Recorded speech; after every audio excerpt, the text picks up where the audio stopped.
Sorry, I'm paranoid. Yep, okay. Looks like I am in fact live. So, basically, um, we are just gonna do more shiny grinding today. Um, I got up early enough that we should be able to get like 6 or 7 hours in. So, that's the goal. Won't be hearing much from me until something happens. If it does, and so yeah. Um, with that being said, we're pretty much just gonna get right into it. Hopefully something happens today. Oh yeah, I gotta turn on the music. I always forget. Um,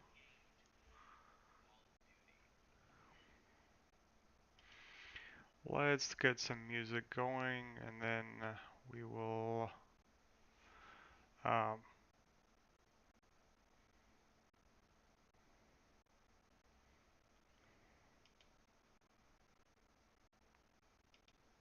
uh, jump into it. Where were we in the playlist?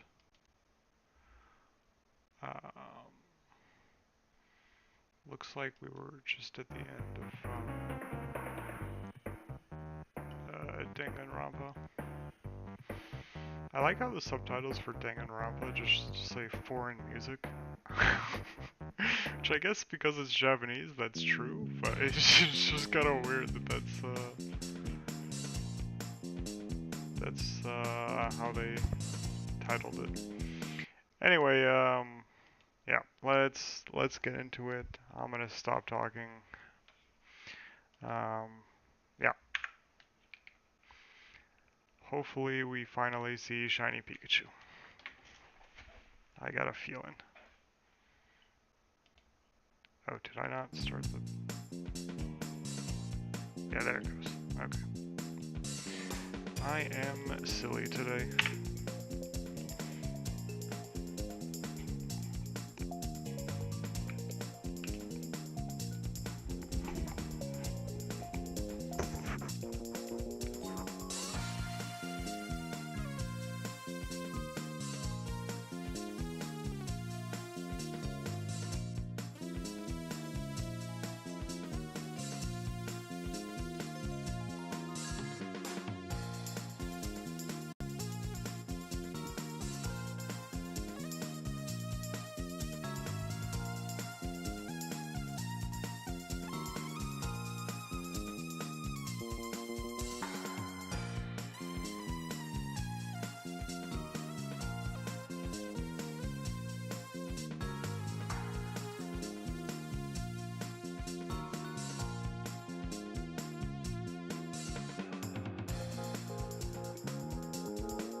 doing okay today?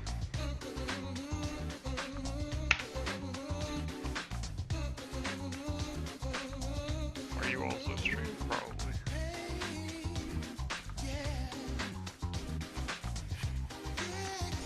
I'm happy to be back at it after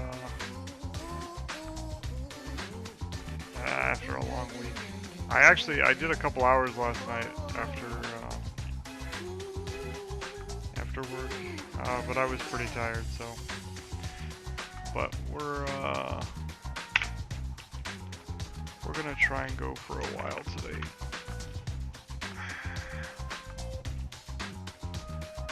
Let's see. My goat, shiny bread. Oh yeah, okay. You are in fact streaming. Oh, Grandpa. Okay. That's a fun one. The new Mega looks pretty cool too. I saw some people running teams with it.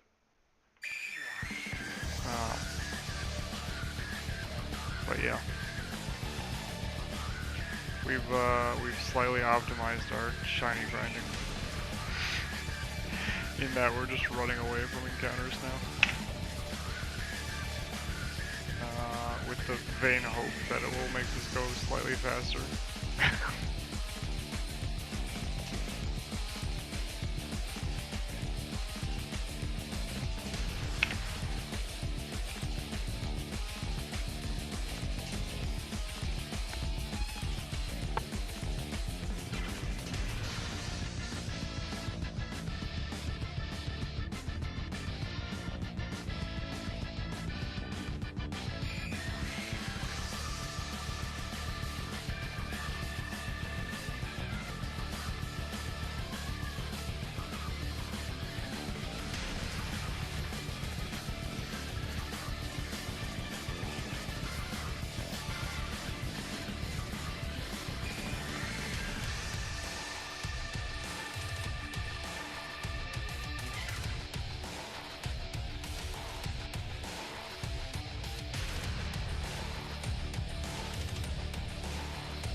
people may stay with you though.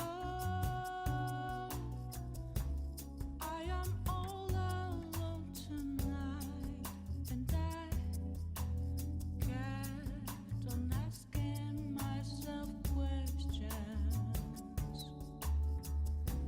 Considered that was a time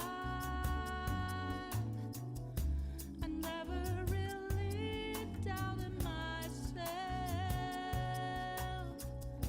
but tonight got me thinking about it all.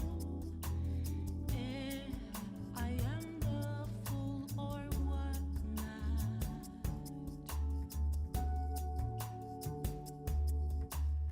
I do not regret with my choices. I'm rather proud. Oh, yeah, I know I won't change anything because I can only be me. So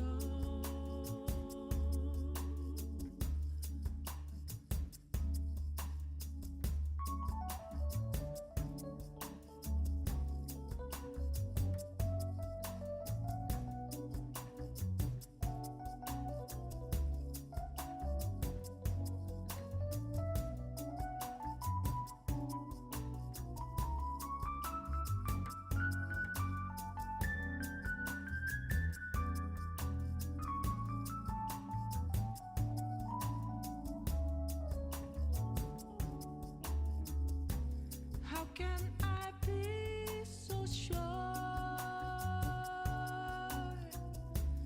At a crossroads, I'm afraid to.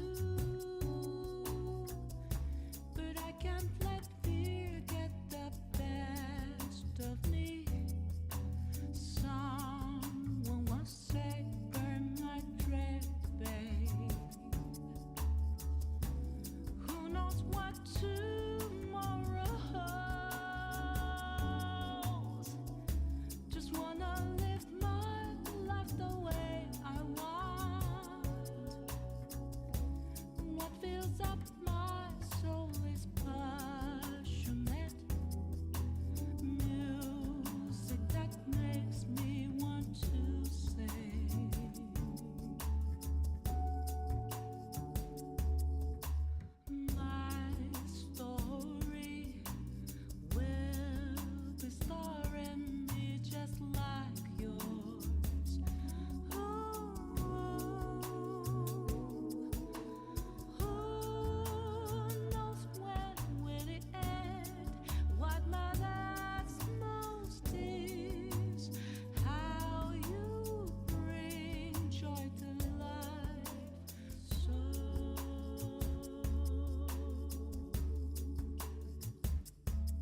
き好き大好きドキドキ止まらないの古今東西欲しいものは一つ君のハートよ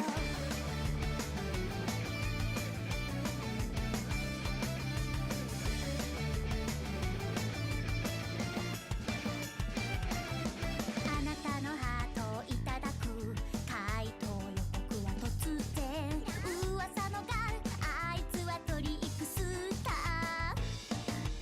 ハートがドキドキ爆発マジなの嘘でしょやばくない逃げられない百発百中真剣勝負君が好きなのあなたのハートを書き換えてトリックスター仮面つけたらレディードレスアップよ好き好き大好きドキドキ止まらないの使わないしょだからね見ちゃダメだよ好き好き大好きドキドキ加速中古今東西欲しいものは一つ君のハートよ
Yeah, I have a mic. There's just not much to commentate on for most of the time.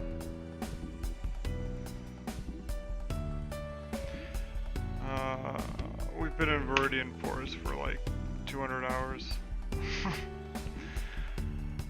Let's see. Yeah, we've been in Viridian Forest for almost 300 hours, so just there's not much to say until we get shiny Pikachu and the run continues.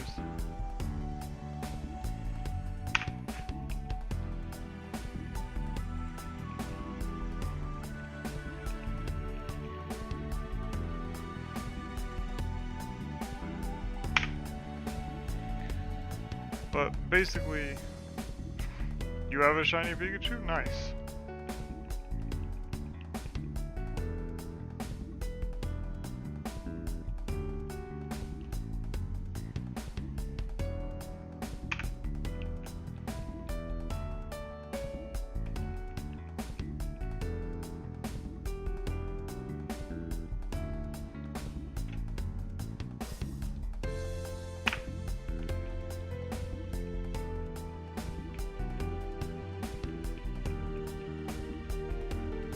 But anyway, yeah, the whole gimmick of this run is that we're using only shinies. So yeah, we're trying to get shiny Pikachu so we can progress, and then after that we're gonna get shiny Nidoran, and then the run can actually happen.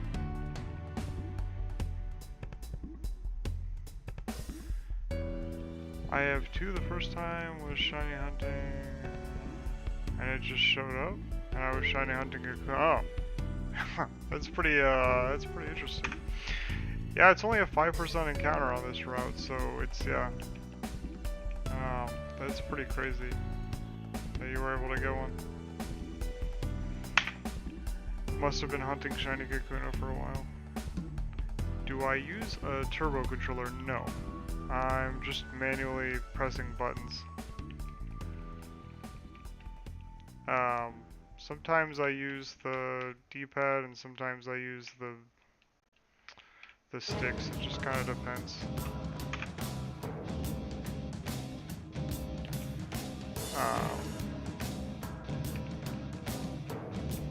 Oh, thanks for the follow.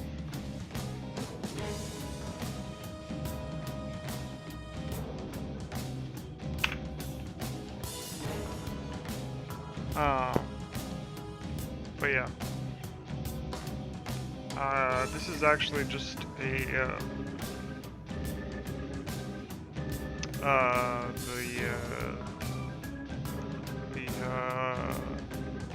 Breath of the Wild controller that Nintendo put out a while back.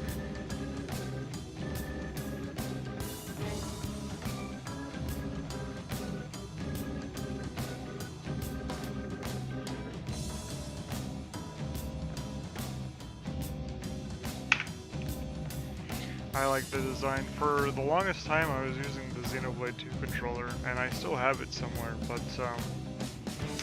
it developed a little bit of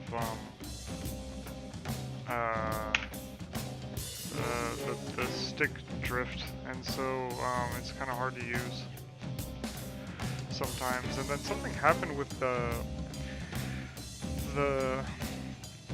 left stick where like the top of it created some weird substance, like it was melting or something, and I couldn't quite figure out how to fix that problem.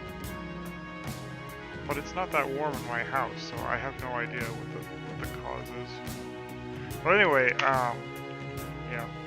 Oh, you got the Talk Joy-Con? Yeah. Yeah. I have those too, actually. The blue ones? Yeah. I got those somewhere too.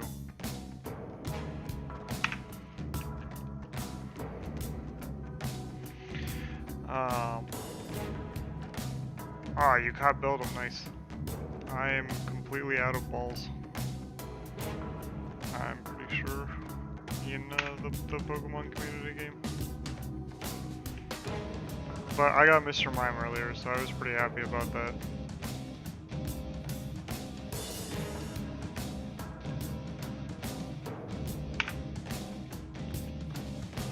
I had the ring on the left stick fall off, the Stick is still intact, but the rubber. Oh, yeah. I know they make replacement ones, but I don't know how good or bad they are. I remember I got some for like my GameCube controllers back in the day, and they were a bit loose. So yeah. I don't think Nintendo makes any of them like officially. Is the problem? Why'd you name? Oh, it was actually a suggestion from a viewer. So in its base. Oh wait, no. Oh, we don't actually have a Caterpie anymore. In its base form, Caterpie is like a golden banana-looking color, and so um, uh, I thought it was kind of a cute name because you know it's banana-colored, so we went with Banana Pie, and then I think I named the other one like Nap Time or something. Yeah. Whoops, I didn't mean to switch. Because this thing's entire gimmick throughout the run will probably be just using sleep powder. So maybe poison powder will come up on occasion. I'm not quite sure. But yeah. Banana Pie seemed like a fitting name. It's pretty cute, so. Now we're just waiting for our goat shiny Pikachu, and then yeah, what did I name the other Caterpie like not Pikachu? Ah yeah, because this was the third one, so I named it not Pika 3. Yeah. We actually, and then we have another bug in the. I can't remember. I think it's another Weedle I have in the box because we've seen so many shiny ones in our attempt to get to Pikachu. And logically, we'll see many more. I did the math. I wasn't counting the encounters from the beginning, so I vaguely know that I've been catching 8 Pikachus an hour, or seeing 8 Pikachus an hour just about, and so yeah, we've been at it for quite some time, but basically it's entirely possible this is going to take 1,000 hours, and we're only like about 300 in.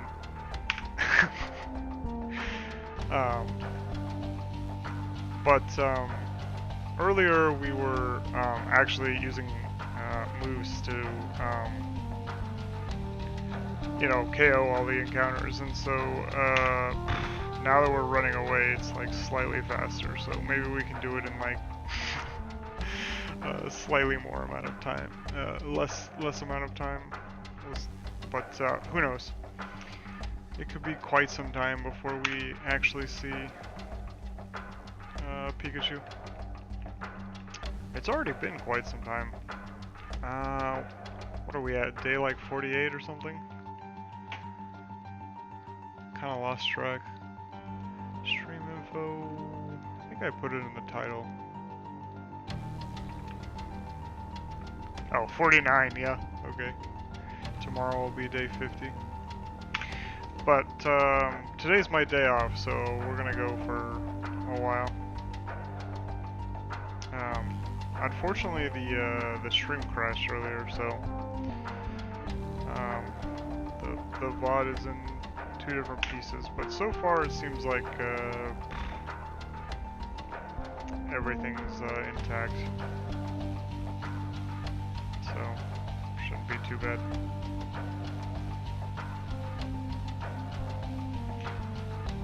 For the rest of it, OBS is just strange sometimes, and it just disconnects. I don't know why. My internet here is pretty consistent, so I don't think that's it.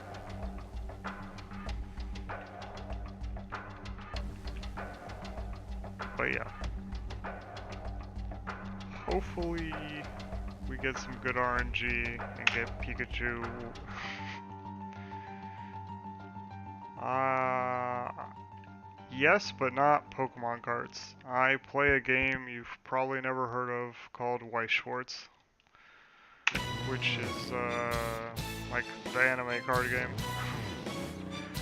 Uh, the set that just released was Overlord, uh, and ReZero's coming up, and then ReZero 3 and Bunny Girl's gonna come out in a few months. But yeah, I've played that game for, man, I think I started around 2015, so 11 years. I've never really put much time into the Pokemon TCG.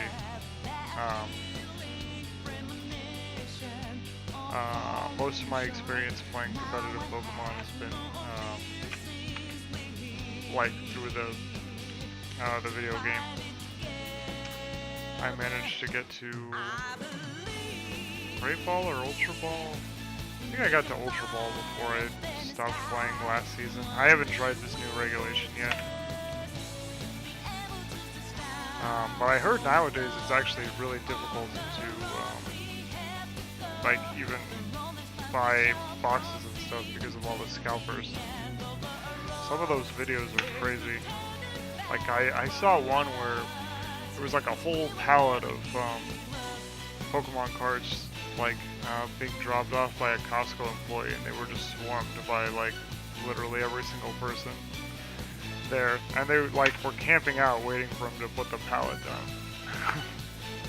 It's terrible. Like yeah. Stores should do something about it.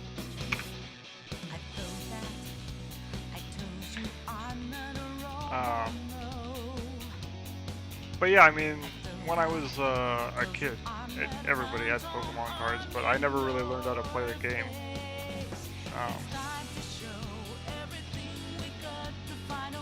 I've played a little bit of the virtual one, whatever it's called.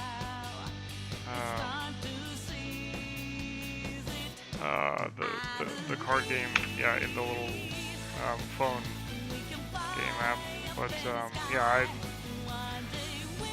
I haven't actually played the card game IRL.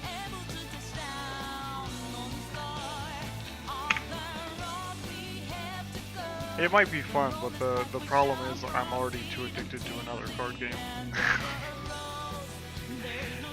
And now that we're doing this run, it takes up a lot of my time, so.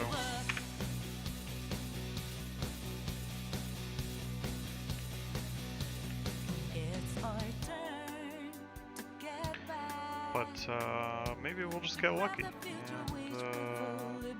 see Pikachu today, and then we can actually, you know, progress. But I think if we see any shinies today, it'll probably just be another Weedle or Caterpie.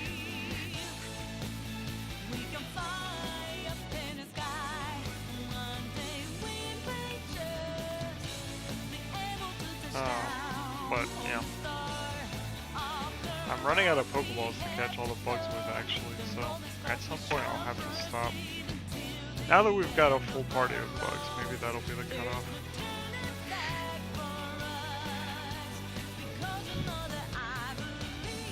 But yeah, we've been at it for quite some time.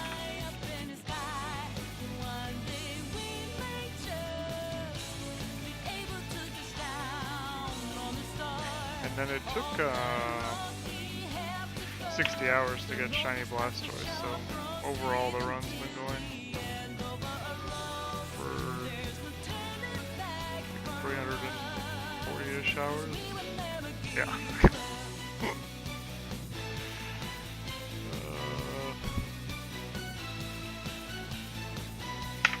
But yeah, basically that's why I don't say much into the mic, because it's, you know, only so much to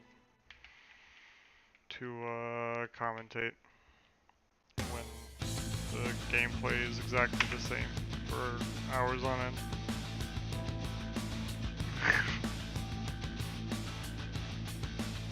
Oh, I don't think I've ever seen that Twitch emote.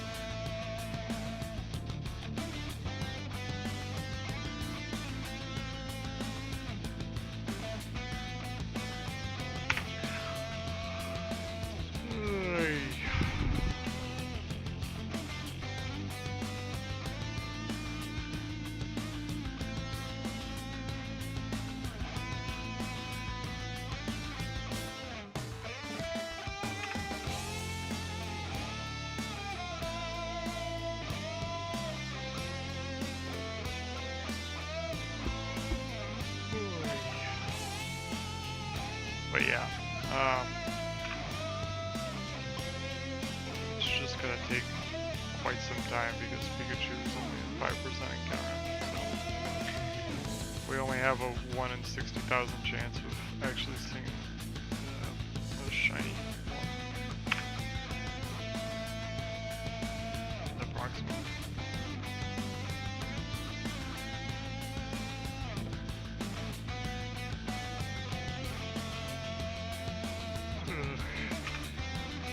It's gonna be so funny when I spend like, you know, potentially 1,000 hours fighting a shiny Pikachu, and then it's gonna be like Adam in Nature or something.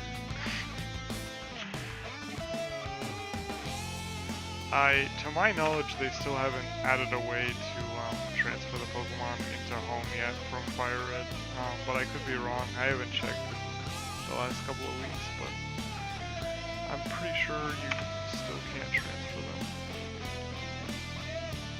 It would be fun to use the team from this shiny hunt team.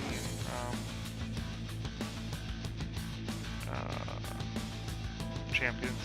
I think that would be kind of a fun idea. See how far we could take an only Gen 1 team.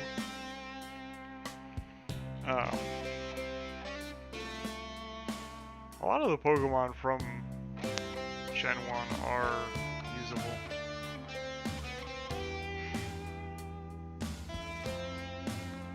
So there's that at least. How long did it take to get Banana Pie? Banana Pie was the first one, so I think it was another 60 hours before I got Banana Pie.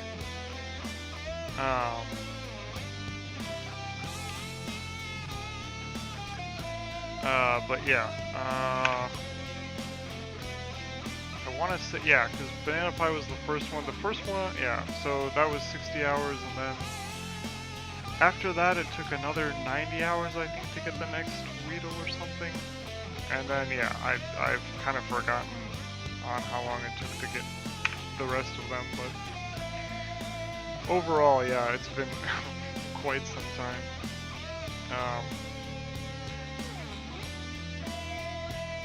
Of just, yeah, grinding out encounters.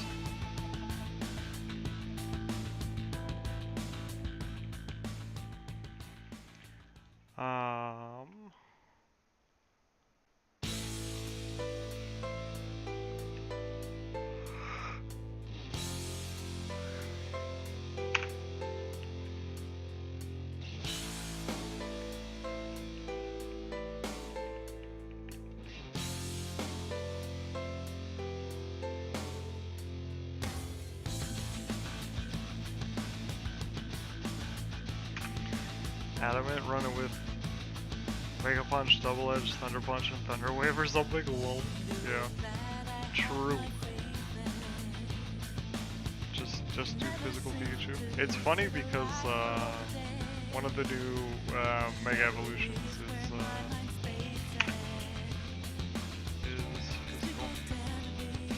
physical. This Buckethead? That last song? Let's see. Are we? Oh, it's Persona music. Yeah. It's, oh, I forgot to actually. There it is. I was wondering. I forgot to turn up my headset so I could actually hear it. I knew I was missing something.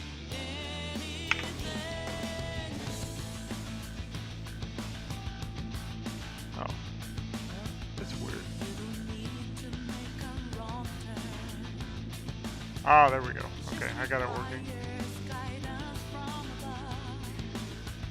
Oh, nice. Got triple.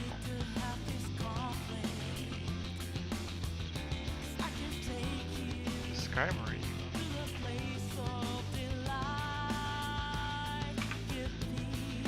I'm also looking for my next shiny and green, but I'm 18 hours in. Oh, okay. What are you looking for? Or have you decided?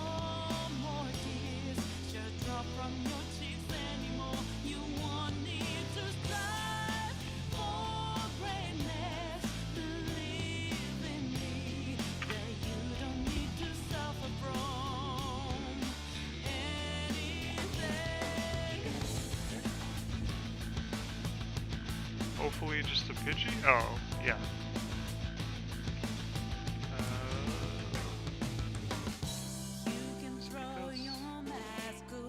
Oh, there we go. There we go. I got it to work. Okay. I accidentally messed up one of my settings on OBS, and that's why I couldn't hear the music.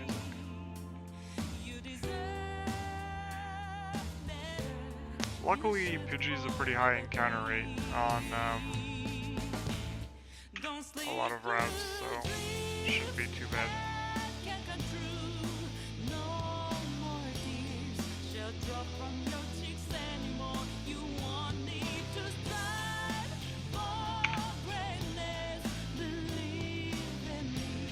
You got your shiny Charmander in 6 hours? Man.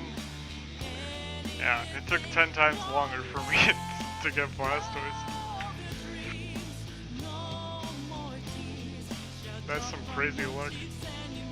I won an 8,000 odds.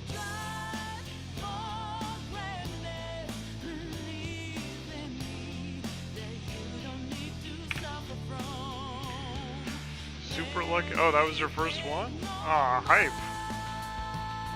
What a cool way to start it off. Oh, yeah.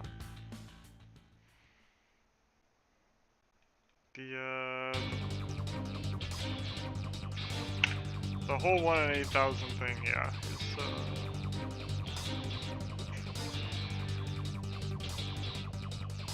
yeah, kind of crazy, but sometimes you just get lucky and it works out, so that's super cool. But yeah, I did the math, and on average, every shiny in this route has taken about 42 hours. So yeah, it's been a pretty long road.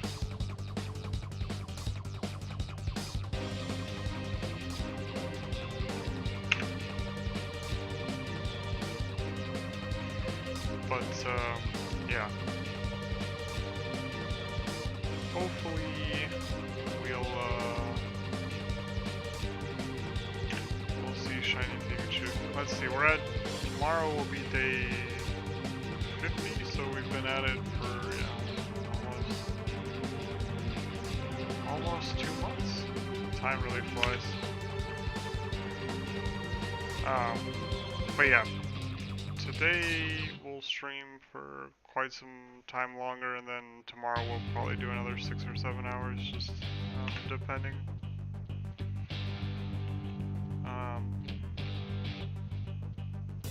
On the time. I have a couple of things to do tomorrow, but they shouldn't take too long.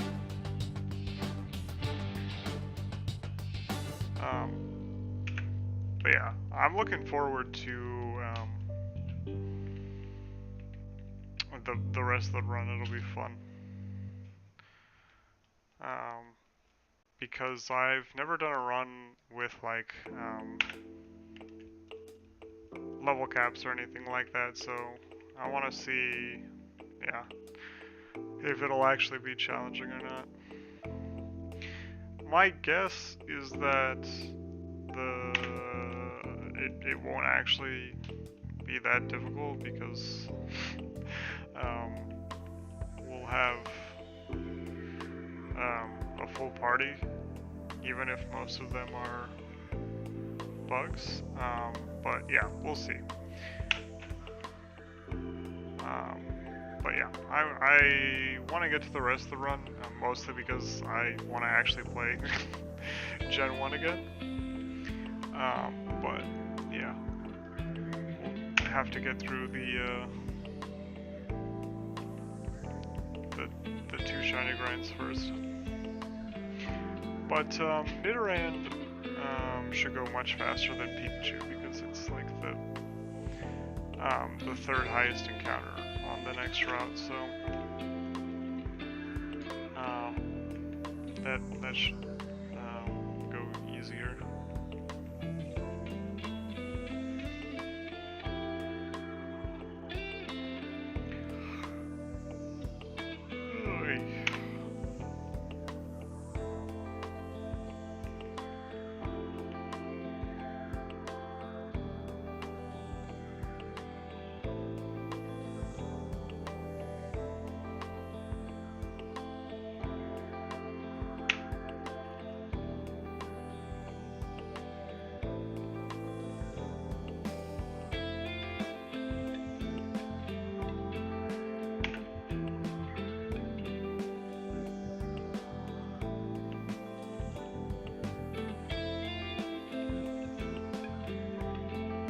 What Persona OST is this? Oh, this is P5. I don't know how to. There's probably a way to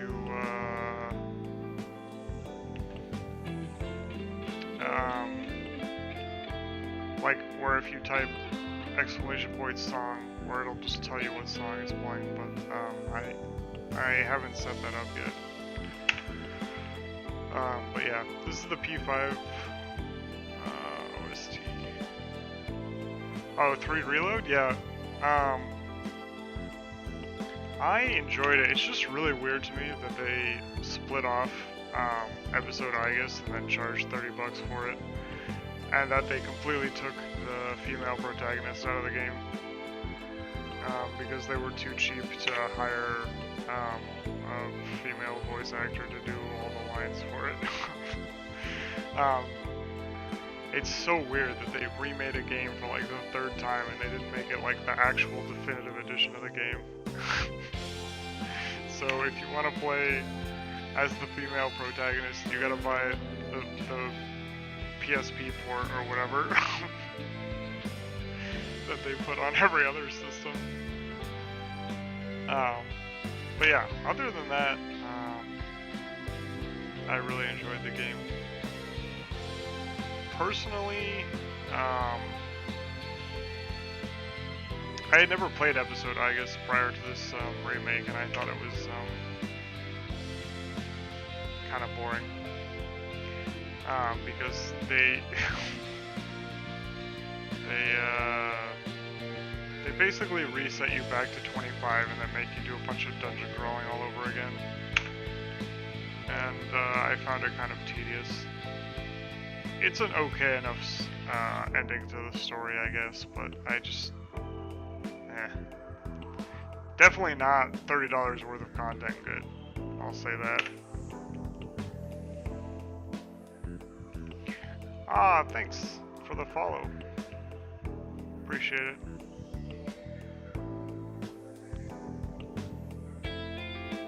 That's the DLC for Reload. Yeah, episode Aegis is just like cut off from the main game, and they charge you $30 for it.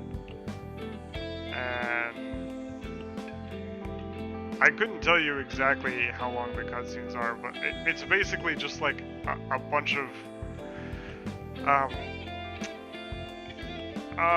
a new Tartarus opens up basically, and they make you grind through it, and it's maybe like 5 hours of story content, if that. I could be overthinking it a little bit, but it's honestly not that much. And I personally didn't find the gameplay to be like so interesting that it was worth doing all the grinding over again. So my advice would probably just be to play, because you already bought the base game. My advice would just be to play through the base game and then look up all the episode Aegis cutscenes online. I'm sure they're somewhere. They might even be on their official channel or whatever. But yeah, it's like, if you could find it on sale for like maybe $10 or whatever, then maybe it's worth it. But like, I genuinely don't think that the gameplay is like, the gameplay is just Tartarus all over again, and then like it's not that much, you know, content. And I don't know. I don't particularly like the new character they add, so that's kind of just my opinion. But yeah.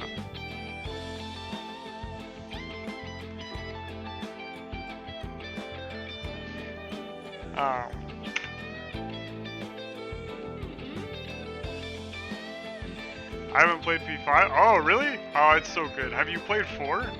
I really like, I think out of all 3, 4 is probably my favorite in terms of the vibe. But in terms of the gameplay, well, I guess with 3 Reload, yeah, 3 Reload and 5 have really solid gameplay. Persona 4 looks a little rough, but the remake will come out in like February, I think. So if you haven't played it yet, you can just wait for that. And then we got a teaser for Persona 6, which showed us literally nothing except that the color of the game is green. So got through about 10 hours of 4 and had to uninstall. Oh, oof. Well. And then had to uninstall it and didn't try again. Oh, well, oof.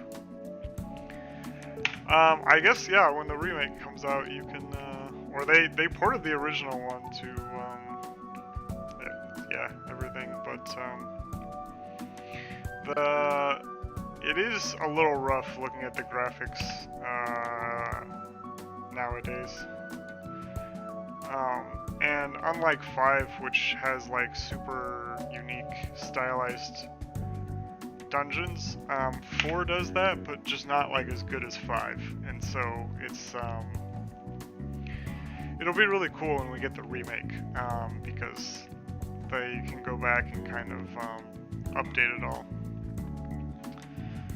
But yeah, I mostly, because I've played all of the 3 Persona games, or 3, 4, and 5 so many times, I'm excited for Persona 6 more than 4 Remake. I can't remember what they called it. Revival or something like that?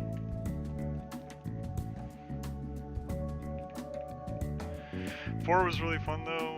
Really liked the graphics for Reload. Yeah. The update was really good. The first time I played Reload, I played the PSP version, so by comparison, it was a huge upgrade in in graphical content.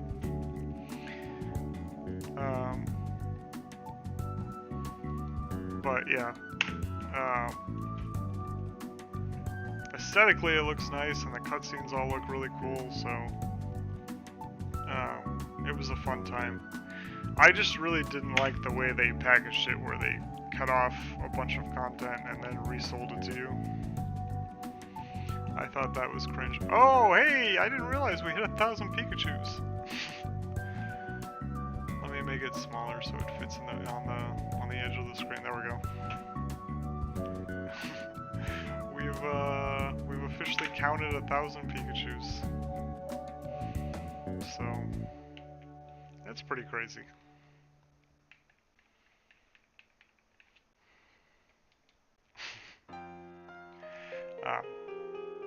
But yeah.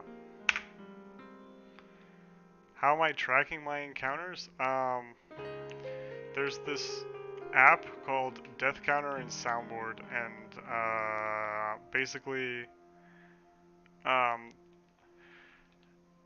you make a text file and you add it into the, and you tell Twitch or OBS where that text file is. And then every time you press a button in this app, it will change the number in the text file, which will update it on OBS. And so there's like a touch of lag every time I do it. But that's basically how I'm counting. And then I just have to like click the button I've assigned to upping the encounters is spacebar, just because it's simple. But every time we see a different encounter, I have to like click on the name of that Pokemon and then hit spacebar, so it's mildly inconvenient. I guess, thinking about it, we could just assign it to right click or something, but yeah, I'm sure there's a more optimal app where I could just assign 6 different buttons to all, or 5 different buttons to all 5 encounters, but this was kind of just the first method I found, and so it more or less works, even if it's a touch inconvenient. If there was only one encounter, then it would work a lot better, but because I'm tracking every encounter, it's a touch more annoying. I haven't bothered to research another app that would make this more convenient though, so yeah. It's a slight annoyance.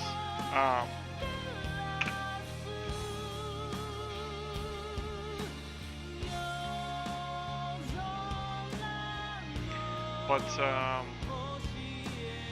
honestly, it'll probably only really be annoying. Most of the encounters we're gonna catch are static encounters, so I'm only gonna need one button anyway. But basically, the plan is to do Pikachu and then Nidoran to start out the run, and then originally I was just planning on doing the 3 birds. But I figured that we're gonna have to encounter a Snorlax anyway, so we might as well get a shiny one. And then I didn't know that in Fire Red you could get Lugia, Ho-Oh, and Deoxys, and so we might as well shiny hunt those. So we'll do that towards the end of the game. But that means in order to see them, I think you have to get 60 encounters or whatever. So to have 60 Pokemon in your Pokedex or something. So I guess we'll figure that out later. But yeah. Oh, and then I didn't think about this until now, but maybe I'll do a fossil shiny too, like Aerodactyl or something. That would be pretty easy in terms of resetting. But yeah, really it just depends on how big my appetite is for shiny hunting once we get into the run. Right now we've got our goat, Banana Pie, Cannon Fodder. We started out with Blastoise, and then we got Green Drill. Basically, we've gotten every encounter on this route shiny already, except for Pikachu and Metapod. These were Caterpies originally. And then in the box, I think we have another Weedle. I can't remember. I've seen so many shinies, bugs, that I can't remember if it's a Weedle or a Caterpie.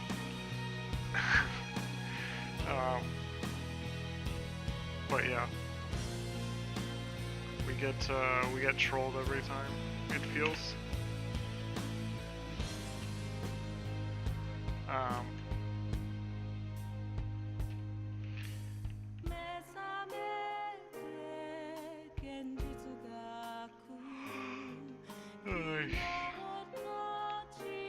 But the problem is, like, that you're so much more likely to see, you know, the Weedles and the Caterpies than Pikachu, so it makes sense that we would get multiple shinies of them before we ended up actually getting to the one we want, which is Pikachu. We could also optimize this route greatly by waiting till the power plant to get Pikachu, but I'm not quite sure that Nidoran can solo the entire early game. And we're playing with level caps, so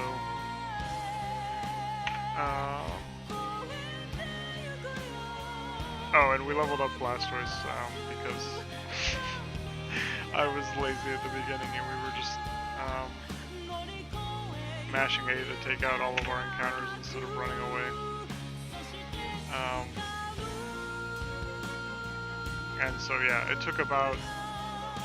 Blastoise ended up being level 100 like a couple streams ago, so I think it took like 278 hours or something.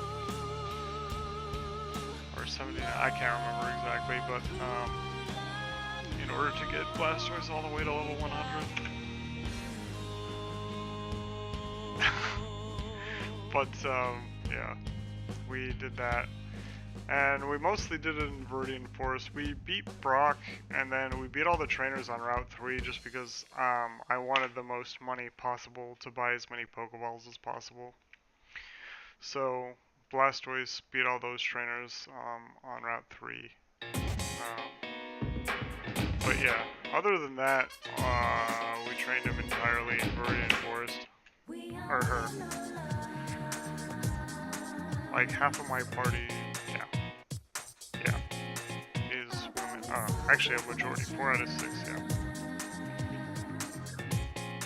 Ooh, this song's a banger.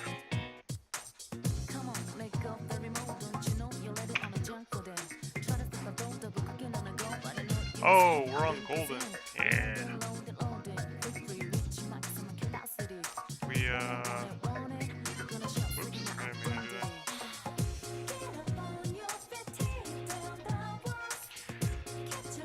But yeah, we specifically leveled up Banana Pie to 15 so that it would learn Sleep Powder.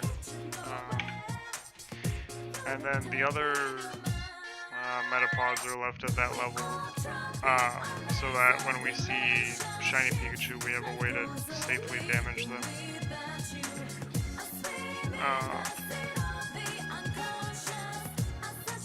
So that's why we specifically left those Metapods at level 7. And then the Weedle is at level 3 because we're gonna abuse the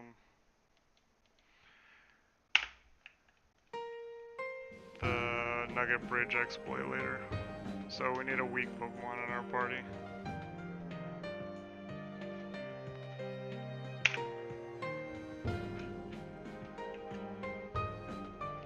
I was thinking of doing a shiny per gym. Oh yeah, that's kind of a nice way to space it out. I didn't think about that.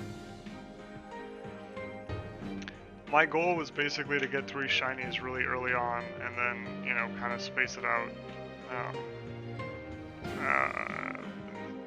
Have, yeah, enough time to do the rest of the run. But a shiny per gym is kind of cool. So, like, your starter would be Gym 1, and then you would pick whatever you want for, yeah, Gym 2. Yeah, that would be fun.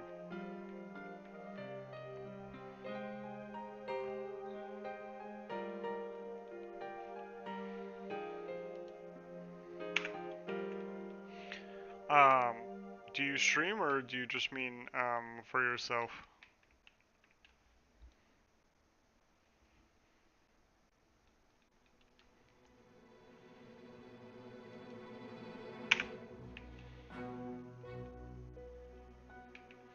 Because I'd definitely watch a run of Shiny per gym. That'd be fun.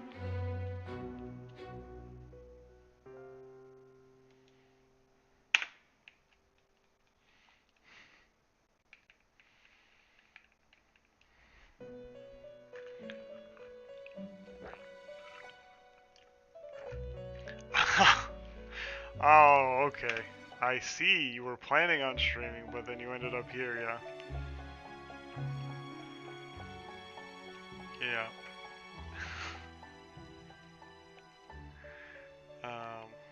I've distracted you.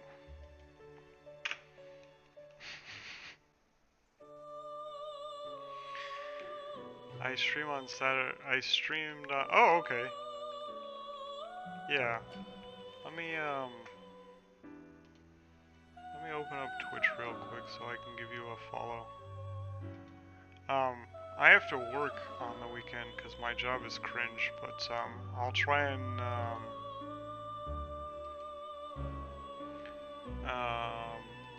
see if I can tune in the next time you're live. But yeah, that sounds fun.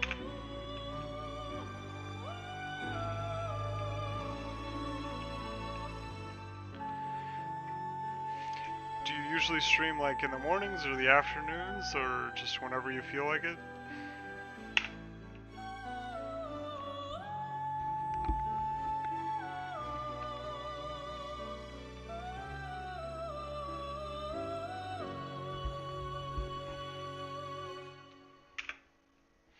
Mornings typically, otherwise I'm with my wife. Oh, okay, yeah. Okay, well I get up, yeah, pretty early for work, so maybe I'll catch you on one of my breaks. I'll stop by.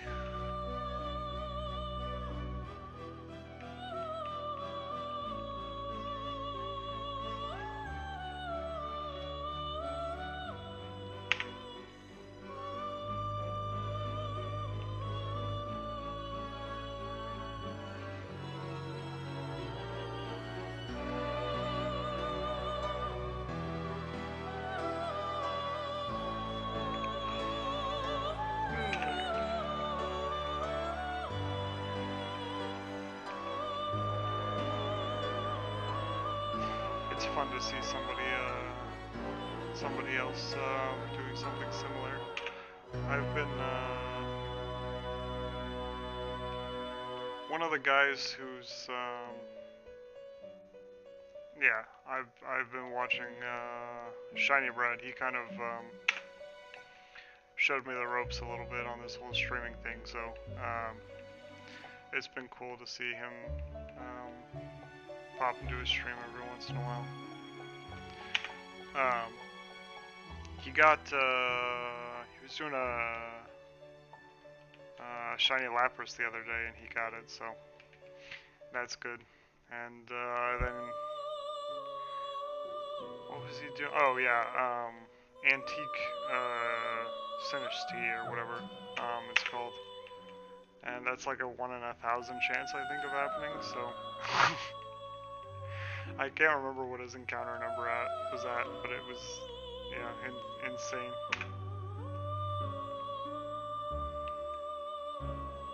So it's fun. And then there's another girl, animated chick that comes around every once in a while, and she does shiny hunting too. She's been going after Charmander for a while now. I can't remember how long she's been at it, but it's been quite some time. I haven't seen any of her recent streams. I wonder if she got it.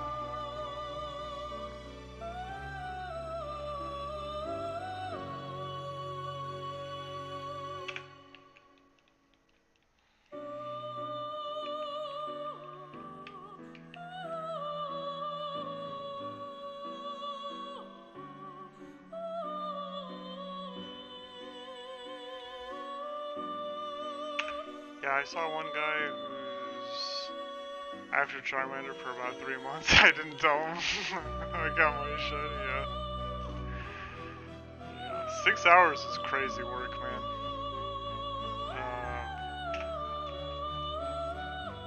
Yeah. But that's just how it goes sometimes. And then, yeah,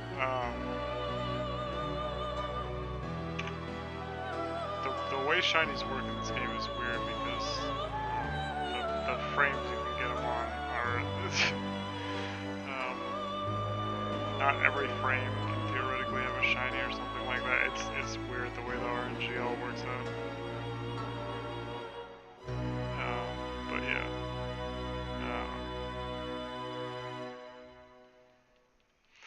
I'm just hoping that we get lucky. Man, this whole soundtrack is so good. I love Persona, all of the Persona music.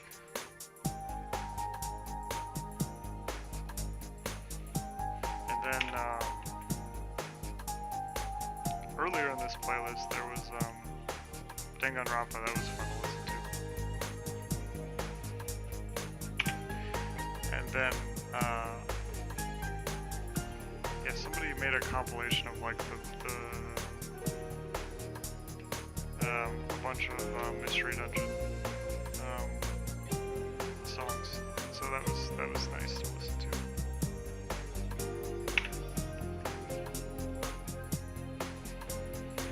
Twitch doesn't flag the music, I guess. I have no idea. I'm not making money off of it, so like I don't have to worry about getting copyright struck until I'm profitable, right? They're not playing ads on this content, so I doubt Twitch even cares at this point.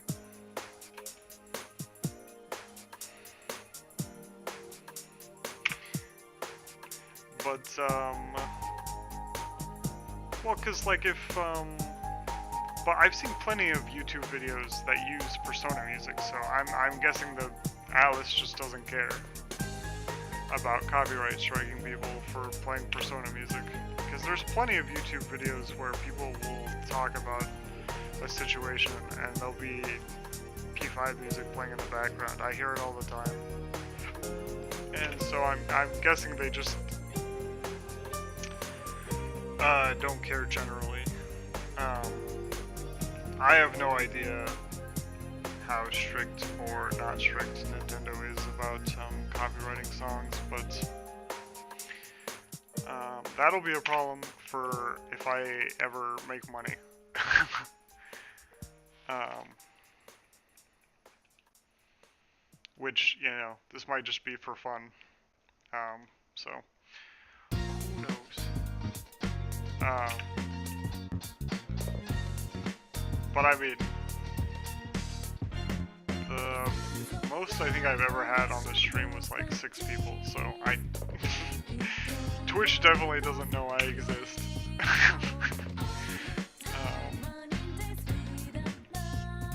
But yeah, I will figure all that out in some theoretical future where this channel is profitable.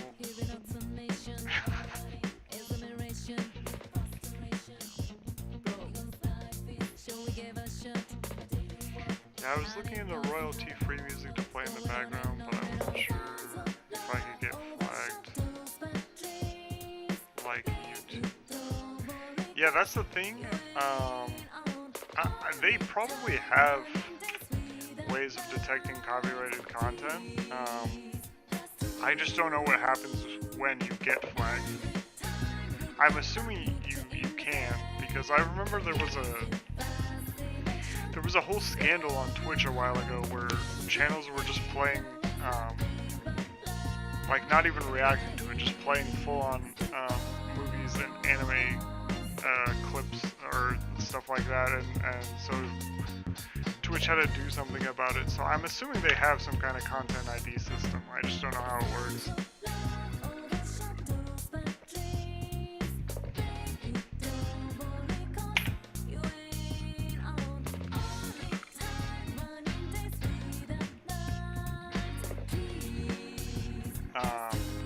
But yeah, Twitch probably has some explanation somewhere on their channel. I just have no idea on how it works. But yeah, I started playing music on my streams that weren't the Viridian Forest theme, like maybe a week or so ago, and nothing has happened to my channel, so and Twitch hasn't said anything to me about it, so I assume it's fine.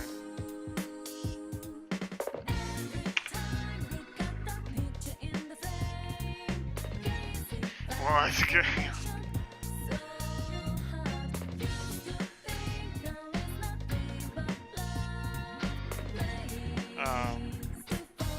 But yeah.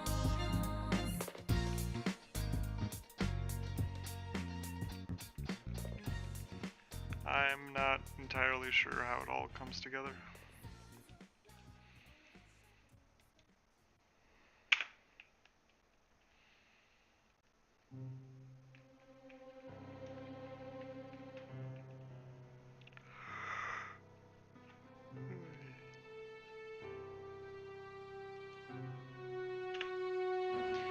I'll be back in a second. I'm gonna go get some water.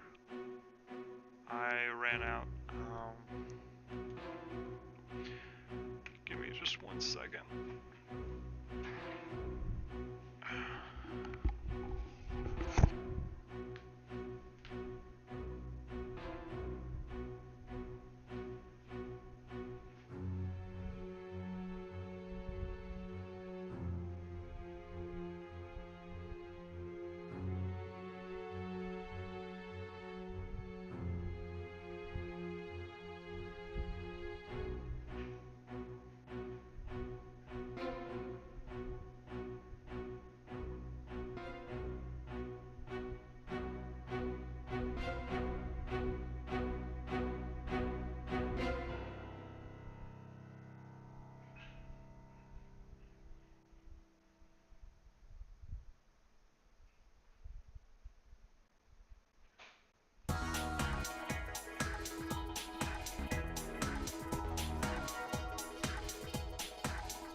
Yep.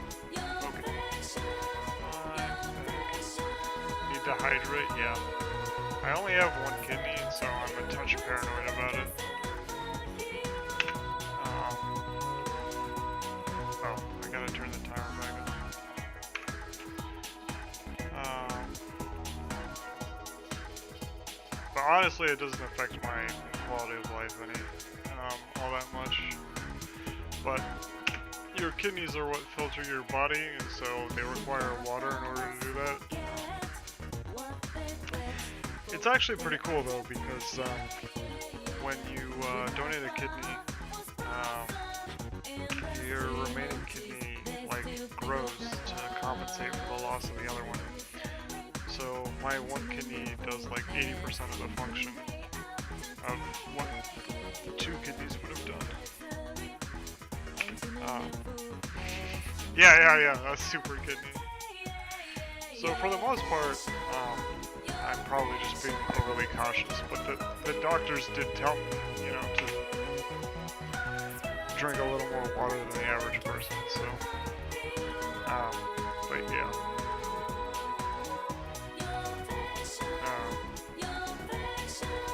Overall, there's not a huge difference to my daily routine. Yeah, my dad needed a kidney a while back, so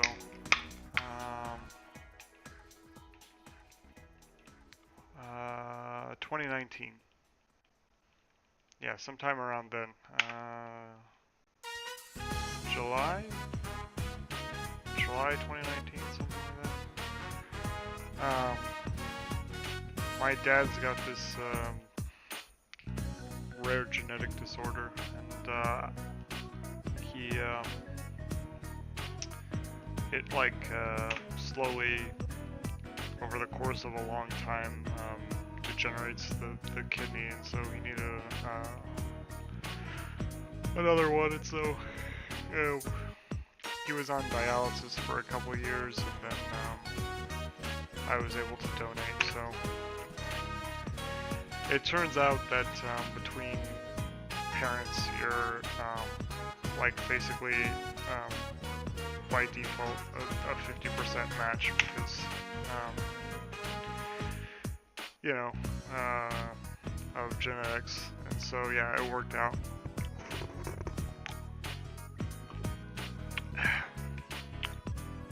There's 6 factors that they check for, and so yeah, we ended up being a match, so that worked out. But yeah, the procedure isn't too bad. I had some pain afterwards, but that's to be expected. And the scarring's pretty minimal. There's 3 little white marks that are less than an inch probably on my stomach, and then a slightly bigger one near my pelvis. And that's yeah. Oh, thanks. Yeah.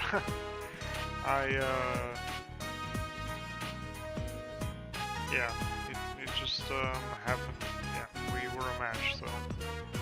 And nobody else in the family got tested, so it ended up being me. And I remember I was under 25 at the time, and there's more restrictions on people who can donate, and so I had to go through all these extra psych evals and whole bunch of testing, man. I was the chosen one, yeah. Um, oh, I love this song. Um, the like danger music. um, it's so creepy sounding. But yeah,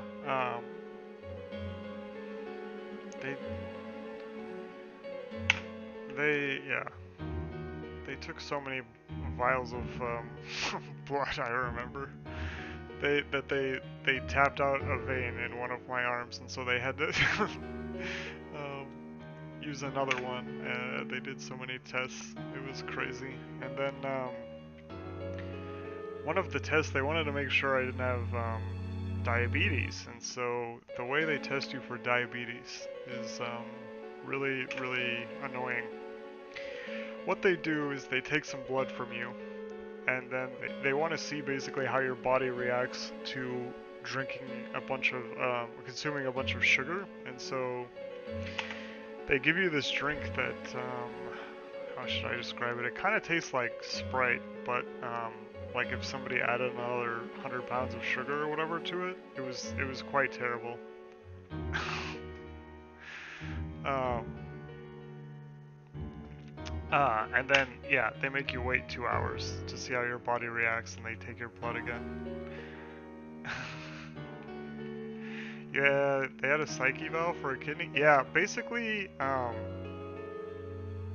they ask you a bunch of questions about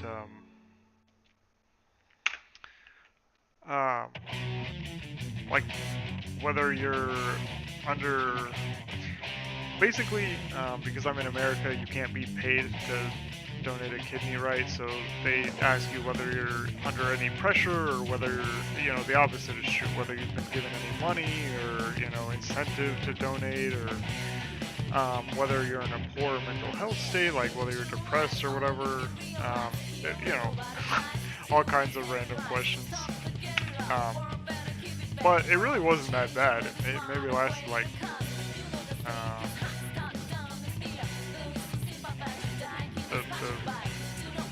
the one I remember lasted maybe like an hour. But like it's kind of crazy. So like, there's like a whole day where you just get a bunch of information on kidney donations, and like they do all the blood tests and the whole process. It takes a while, and then they ask you to confirm that you're, you know, willing to donate like 50 times, and then yeah, and then you go and do the procedure.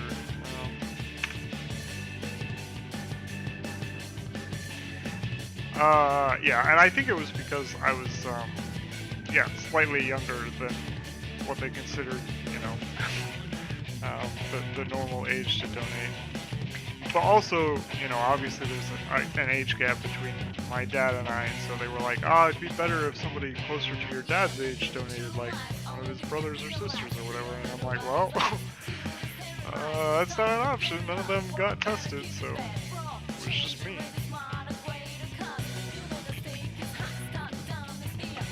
But yeah, the doctors were basically overly cautious because kidney donation is basically the only procedure you can do where you're actively giving up, you know, a healthy organ. And so, yeah, it, you know, they were,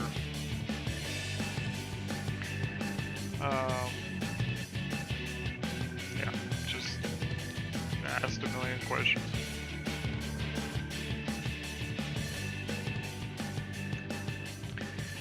But, yeah, overall, not too annoying of an experience. It's just kind of tedious.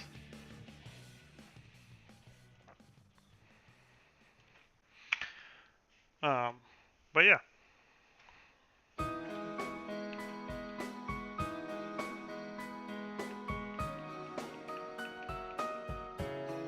Man, listening to the soundtrack actually makes me want to play P4 again. maybe this is how I get hyped for the remake.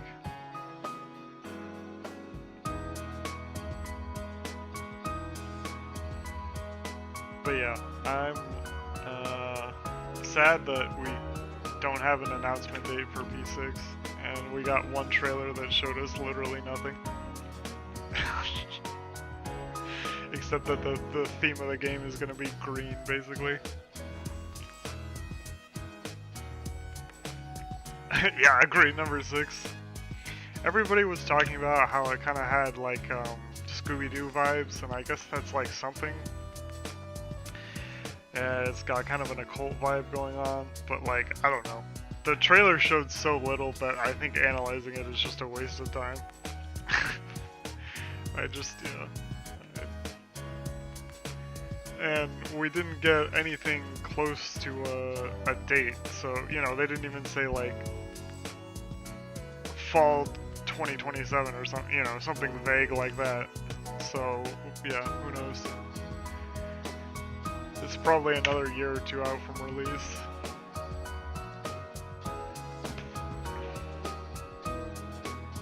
Or they'll be really funny and just shadow drop it with Persona 4.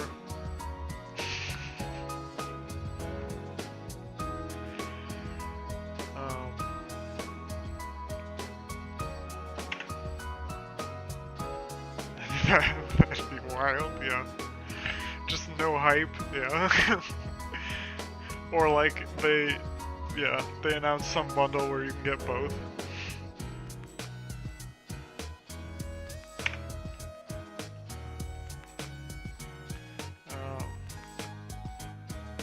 But yeah, I'm really excited for P6. I really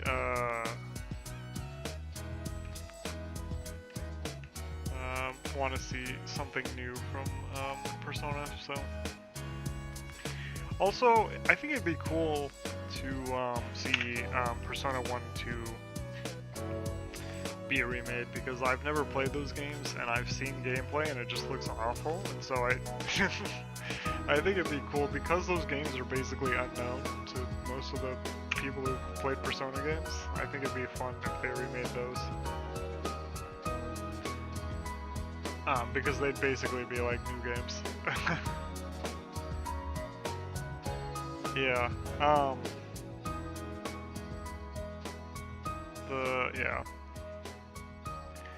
They're quite different than like the traditional Persona experience from what I've seen. They're more like the Shin Megami Tensei games, because, you know, that's where they came from.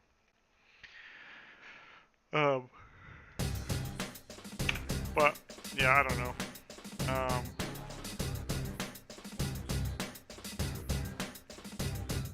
I think that it'll be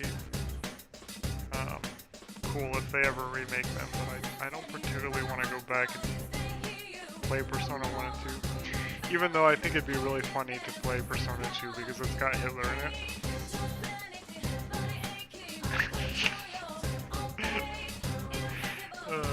And they censored him in one version of the game to just be yeah. I think in the American release, I can't remember if it's the American or the European release, but in one of the English releases they censored him. They couldn't call him Hitler, and so he's named the Führer, and the only thing they changed was to give him sunglasses.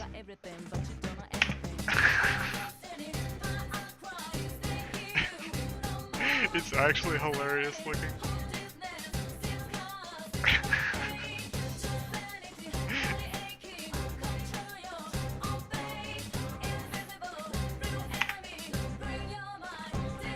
Oh. So that's why there's this old joke about, you know, everybody's favorite Persona villain being Hitler.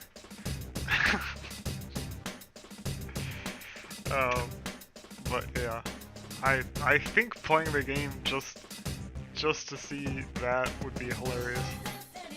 I don't even know if he's the main villain. I just know that he's, you know, part of it. I always thought that was hilarious. But it makes me want to play the game because, like, yeah, I think that would be so funny.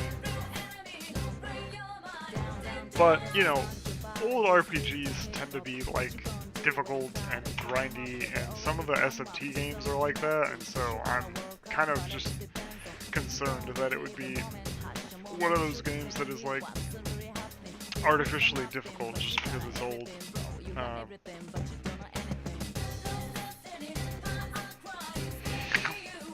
why would Hitler's elemental weakness? Yeah.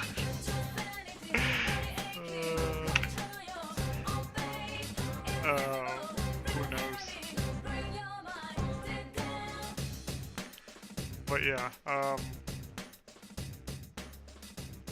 I think it'd be fun to experience the first two games.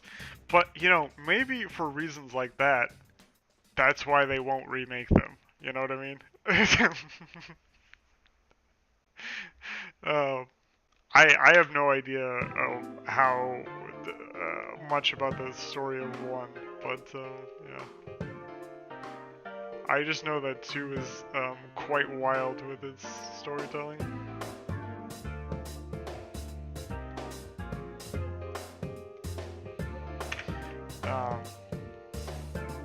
But yeah, I think it would be really fun to have them remade.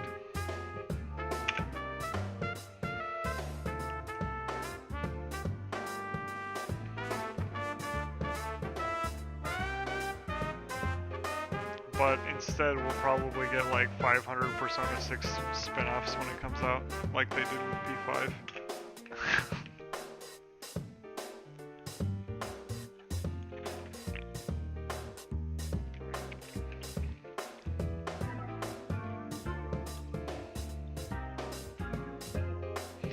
The only P5 games, or the only Persona games in general that I haven't played are the dancing games.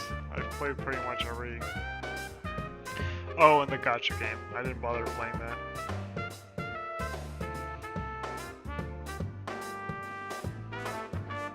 Oh, yeah. The problem is, for years and years and years, I played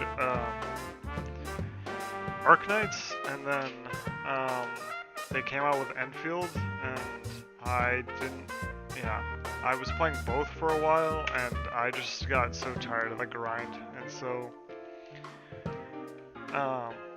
I stopped playing both, and then Enfield is its own nightmare, where you have to, there's a base that builds you resources, and you have to, it needs a power grid, and so like figuring out the optimal power to resource ratio is kind of annoying, and then yeah, it's just a whole hassle.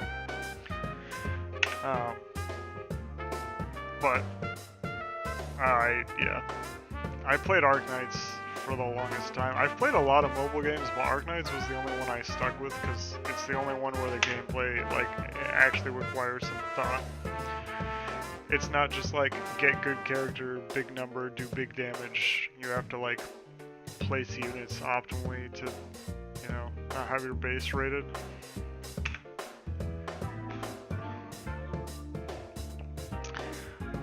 Oh, you've never played a gacha game? Okay.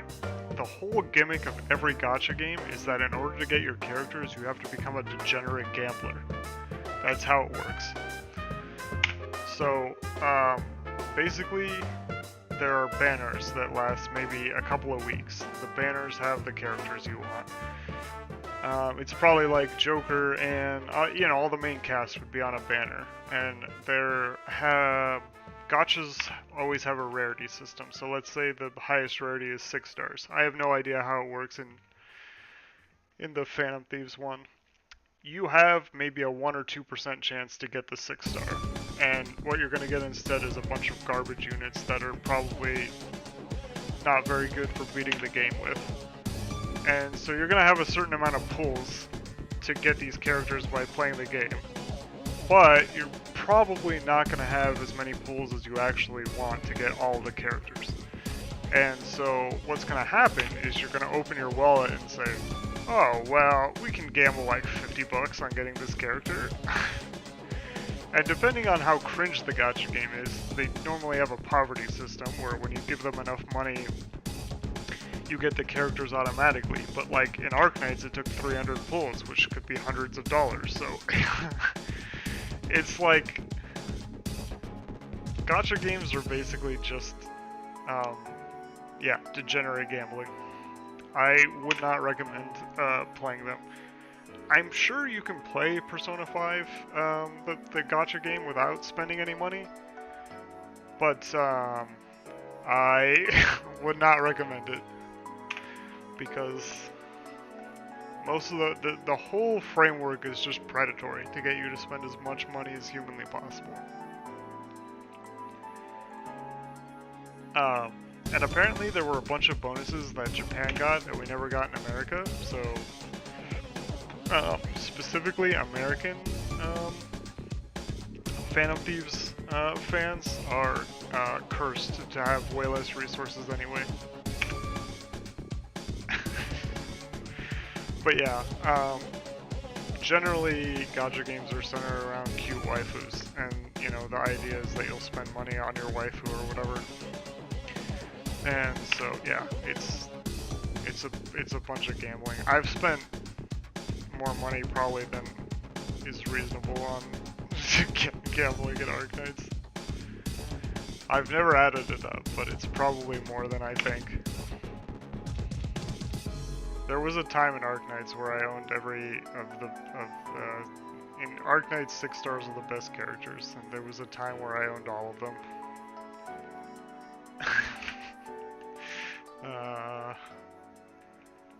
And so, yeah, we've spent too much money on PNGs.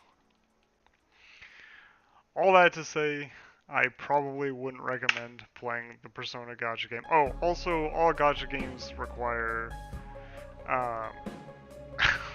pretty much every gacha game has like a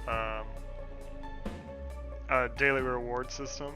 So like you have to log in every day to get the maximum amount of rewards, and generally you only have a specific amount of energy for every day. So you can't just like infinitely grind like you could in a real RPG. And so they like specifically gate how much content you can do by, you know, creating these arbitrary barriers. And so kind of sounds like Duolingo. Oh, does it work that way? Yeah. Generally, they're just not a fun experience unless you're like into the grind. Like, I could probably pick up Arknights again and be fine because I have so many of the good units maxed out. But like, yeah, it's really annoying. Oh yeah, that's the other thing. Gacha games love to do this thing where like in order to max out your unit, you need like 10 different resources from 10 different parts of the game, and so like in Arknights there were specific days where you could only get certain things, and so yeah, you would just be locked out of like leveling up a character if you it didn't happen to be a Wednesday or something where you could get the specific level up material you needed. And so I don't know if P5 is like that, the gacha game, but yeah.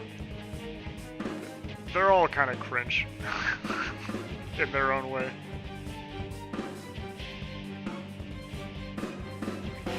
I don't know how good or bad it is on the scale of, you know, gacha garbage, but, you know, it's it's probably not worth playing. Except for that stupid Subway Slammer meme.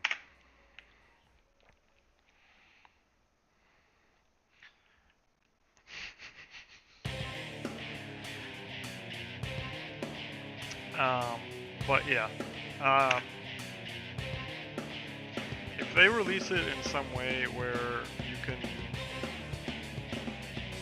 play without having to do all the gacha nonsense, I guess I might look into the story, but yeah, I honestly don't care that much.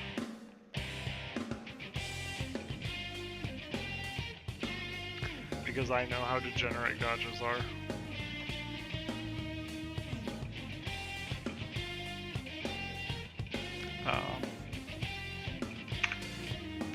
generally, yeah, my opinion on gotchas is that they're a huge time waster for generally not that much benefit.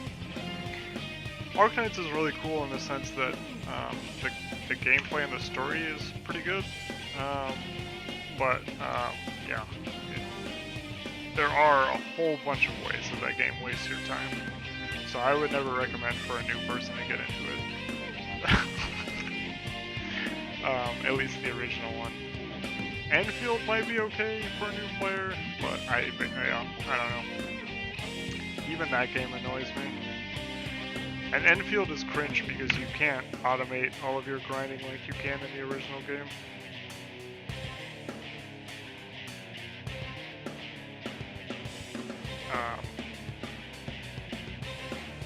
But yeah.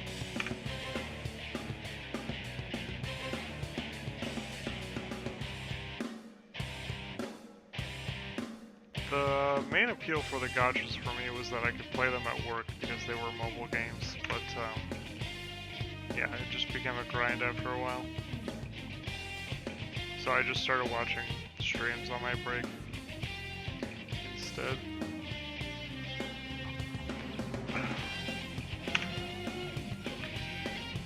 But yeah.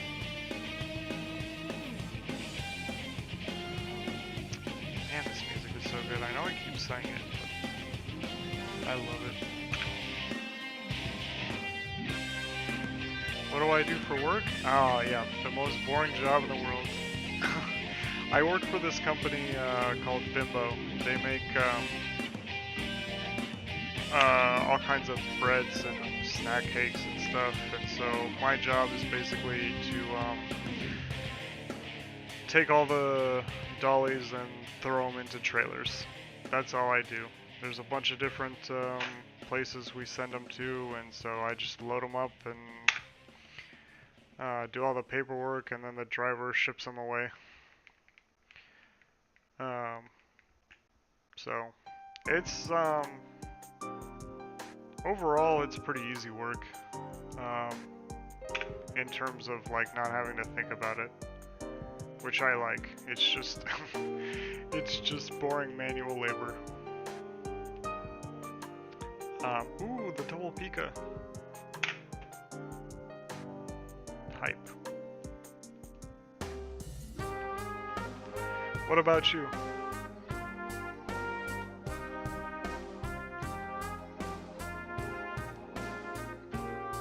What do you get up to for work?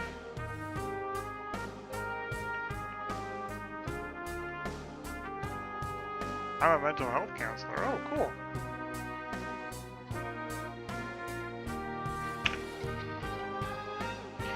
That's good. There's a...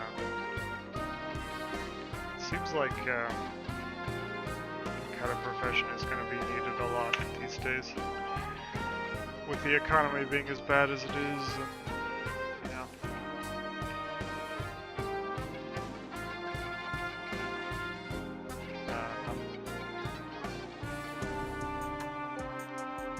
You would you would think, but summertime, man? Yeah, I guess. Nobody wants therapy? Oh, okay. I would have thought business was booming, but you know. I guess, yeah. Everybody sees a trip to the lake or something, and they, you know, they're all good.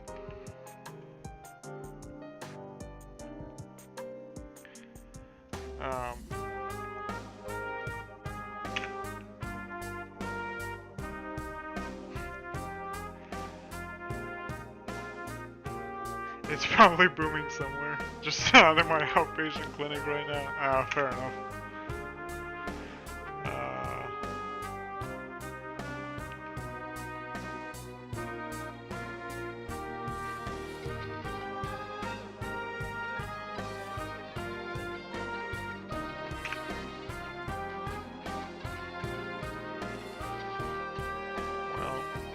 Well,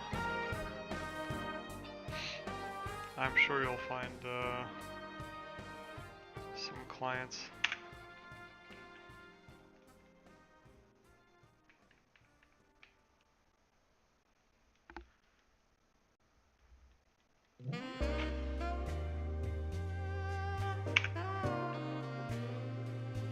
I have a big break in the middle of my day right now, so that's why I'm chilling at home. Oh, cool. Yeah.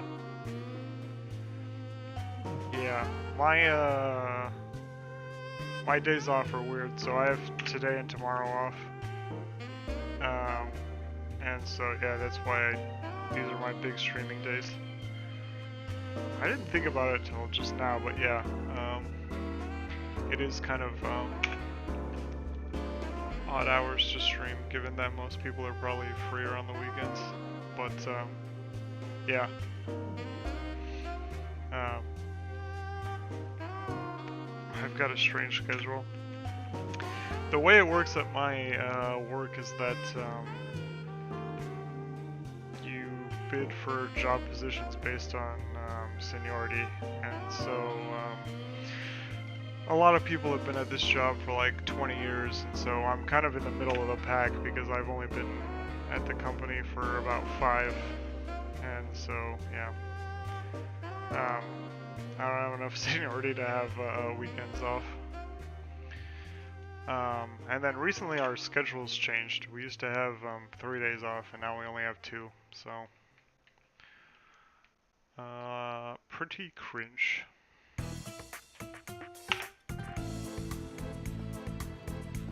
And then usually on Thursdays they try and convince me to come to work anyway,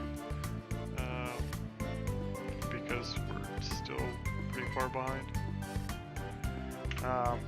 Basically, every time there's a big holiday like July 4th, we always get busy, so last week I worked 2 or 3 12-hour shifts, so I used to have to work on Saturday. Oh, yeah.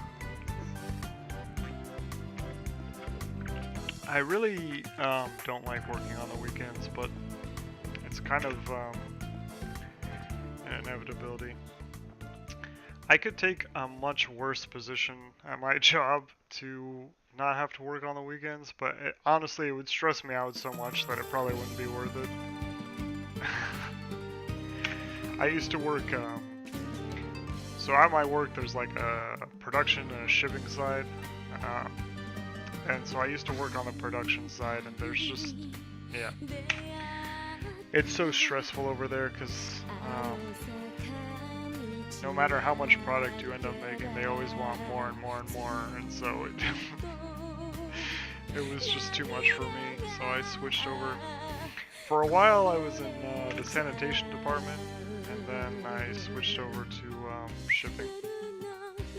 Mostly because the shipping department used to have 3 days off, but now it's back to 2. Yeah, it was pretty stressful, and then every time something would go wrong and you'd lose any amount of product, everybody was mad. So it just it was too much stress for me, and it's really hot on that side of the plant too. So because the oven's over there, and the oven's like gigantic, obviously. So yeah, it would be quite steamy over on that side. The whole plant in general is just kind of hot because there's just a bunch of fans everywhere instead of, like the AC system.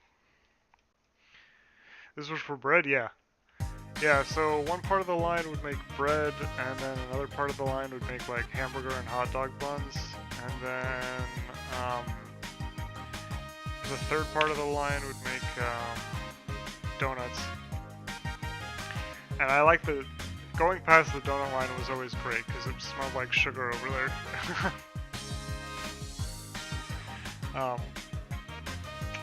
I always liked going over there. And you could see the actual donuts being made. But yeah, all kinds of stuff we make, and then a bunch of stuff gets shipped from all over the place, and we ship it out. Like stuff comes from Mexico, we ship it to places in the U.S. or whatever.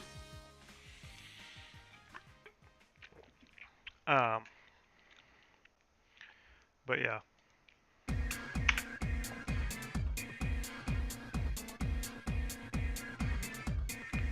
it was a little more stressful on the production side. So,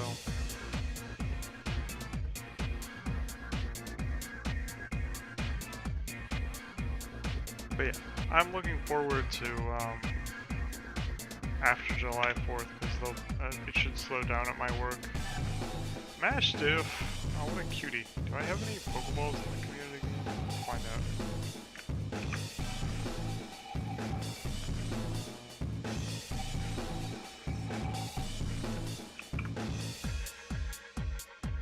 I don't think I do.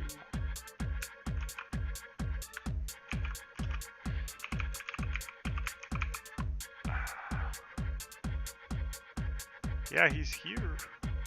Oh, I don't have any Pokeballs, okay.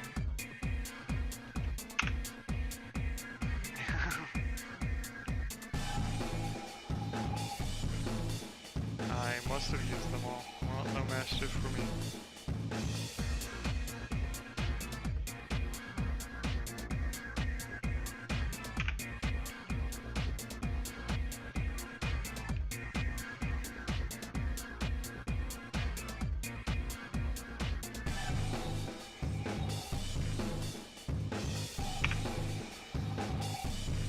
Yeah, he was, I think he's still in the chat. We were, talking a little bit earlier. How goes the grind today, Shiny? Did we, are you, doing Sinistry still? Or no, you were doing something else when I checked in earlier. I can't remember.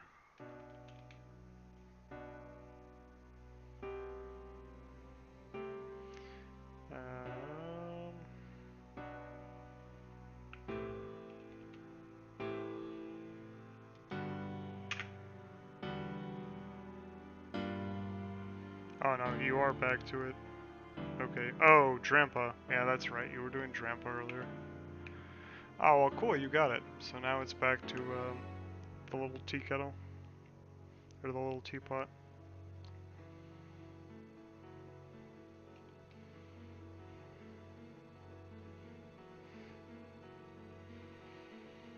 Uh,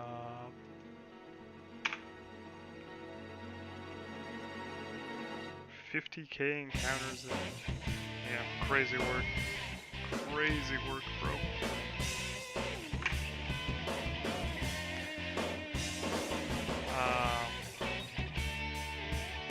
I hope it doesn't come to that many for Pikachu.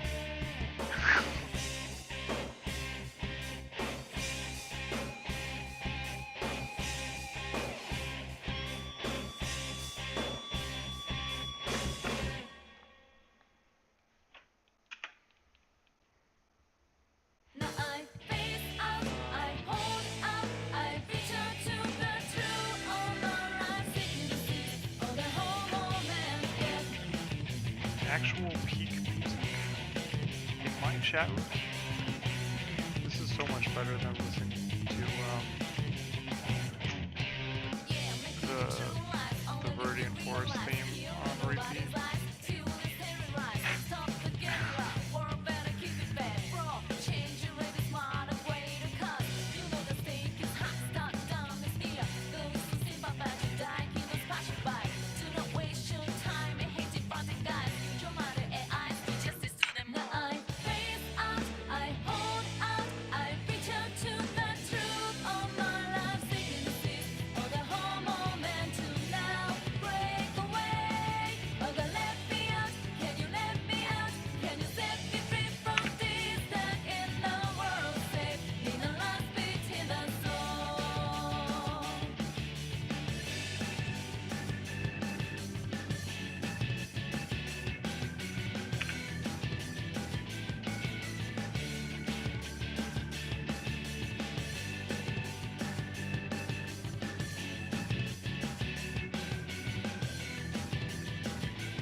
we got the cringe 5% again.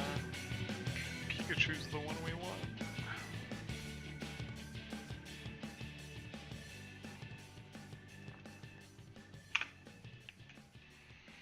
It's gonna be so funny if we happen to get shiny Metapod before shiny Pikachu. Because both of them are 5% against.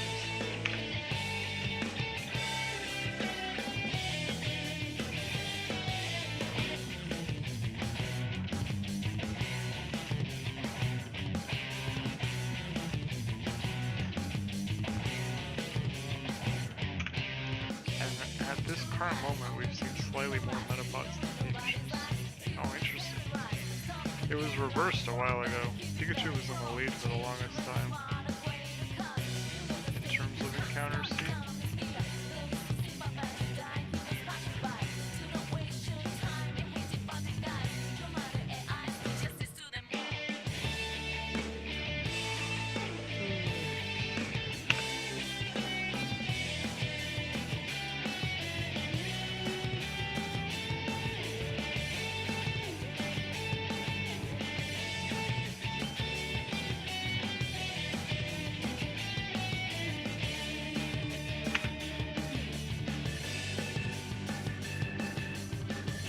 Other shinies outside of this version? I haven't streamed any other shiny attempts, if that's what you're asking, but I've caught plenty of other ones. Probably the most interesting one I did was when what's it called? Brilliant Diamond, right? That's what the remake was called. When that game came out, I did a bunch of the legendaries in that game. So I got Shiny Rayquaza, and I think I did, yeah, pretty much every shiny in that game that you could get, except for Mewtwo, because I don't like shiny Mewtwo. But I'm pretty sure that's where I got my shiny Feebas. I did shiny Feebas hunt, and Feebas is an extremely annoying Pokemon to hunt.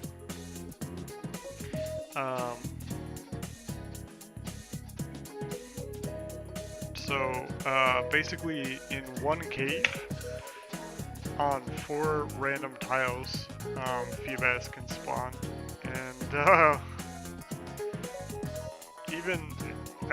and on every tile you have a 50% chance of seeing Feebas or Magikarp, and so you could theoretically go over the correct tile and fish, but see Magikarp instead of Feebas and think that that tile was not the correct one, and so I think it took like 2 or 3 weeks to actually find a Feebas, and then the day we actually found a Feebas, we were able to find a shiny one, so it worked out pretty well. But that was probably the longest shiny hunt I had ever done previous to this stream. And then I remember that I had a failed shiny hunt a long time ago where I was using was it Sword and Shield? Whichever gen, no. Was that Scarlet and Violet? I think it was Sword and Shield. Whichever gen Dragapult was introduced in, I tried to shiny hunt Dragapult. And I probably did like I don't know how many eggs I ended up making, but it was a lot. I want to say at least 1,000 eggs, and I just I got too bored with the whole concept, and I never bothered to actually finish that hunt.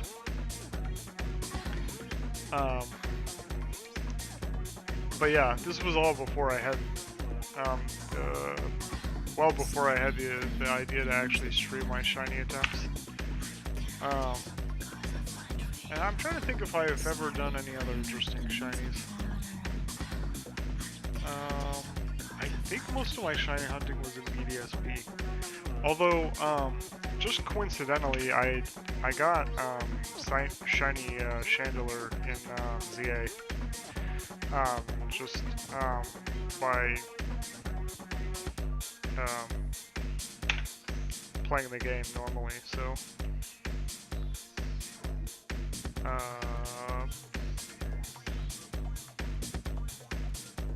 but yeah, I like to shiny hunt. Maybe that's what I'll do once we finish this run. Is I'll actually finish the shiny Dragon Ball run. Because I have a bunch of unhatched eggs in whatever gen Dragon Ball was introduced in. So theoretically, one of them's a shiny. It might also be more efficient to not use the Masuda method. I just assumed that that was the most efficient way to do it, so I could be wrong. I also don't have the shiny charm in that game, I don't think, so that might be worth doing.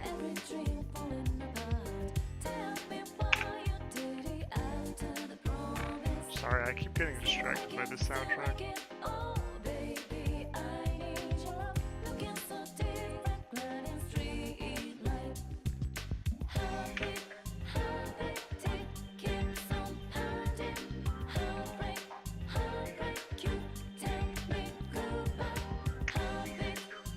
I'm probably making it worse by talking over this banger soundtrack.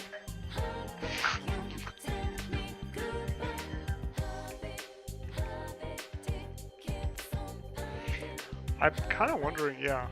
That's the other cool thing is we're gonna get a bunch of great music when Persona 6 comes out, and I wanna hear it.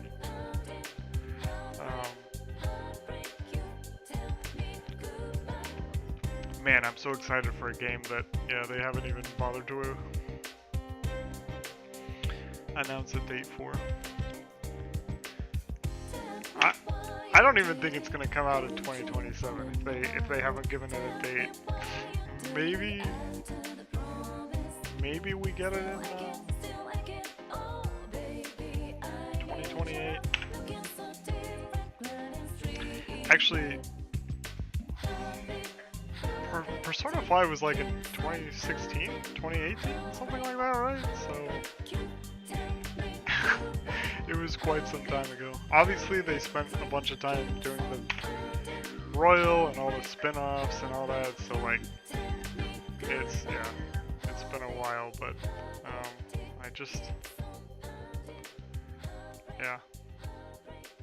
I really want new Persona.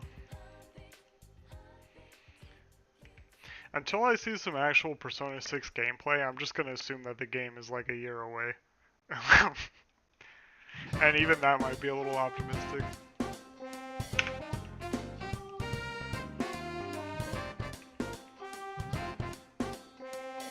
I don't know if they've said anything past that reveal trailer. I really haven't been paying attention, but I kind of doubt it.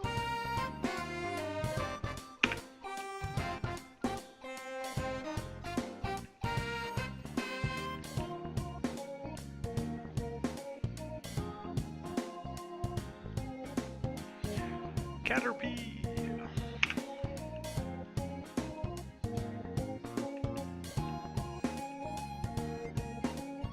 It'd be really cool if we got shiny Pikachu today. So oh, you're heading out? Alright. Well, it was good having you, man. I'll be sure to check out your stream on Saturday if I get the chance. Hopefully it works out. It was fun talking to you, bro. Have a good one. Yeah, thanks, I will.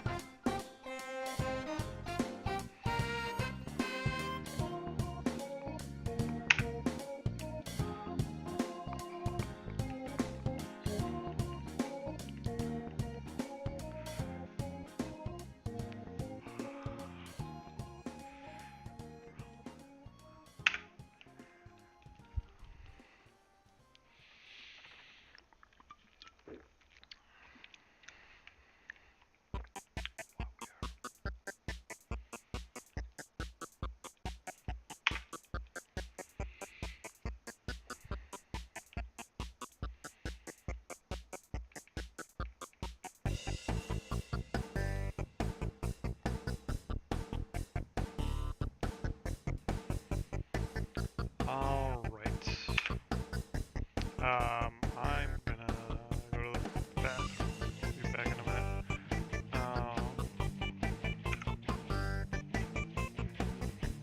The energy drink really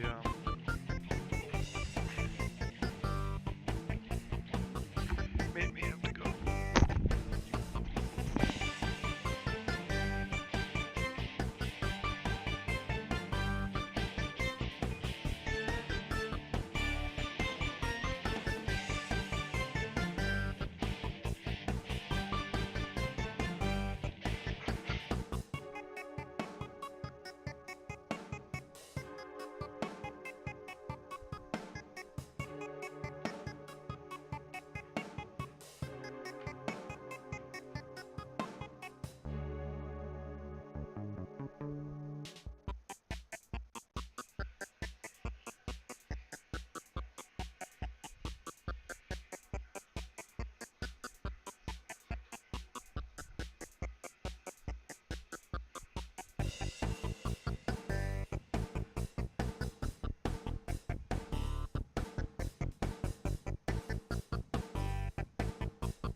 I do with the controller.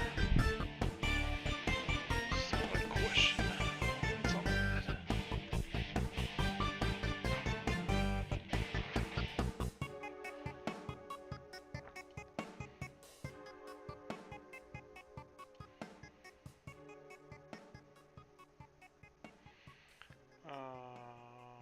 Okay. Getting distracted by Peak. Um, I'm gonna go back to being a unit.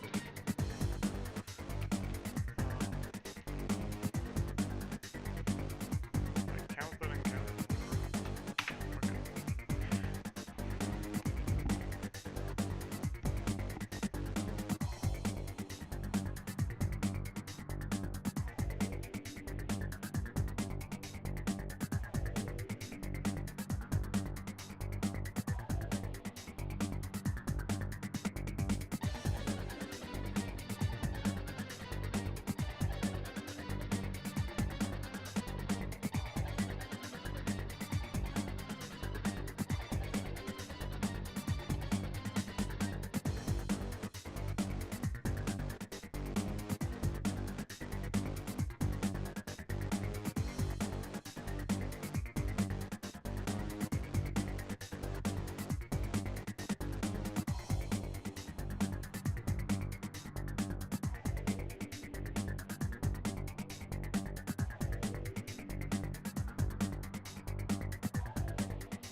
Hello.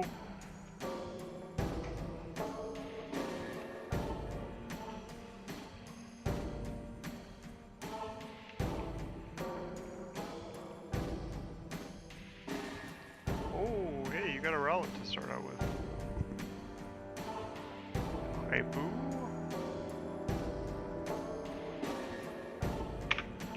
How are you?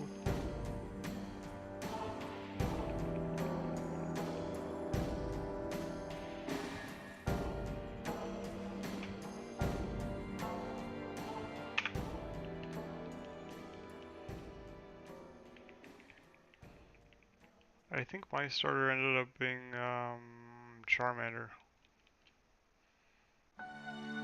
in the community game.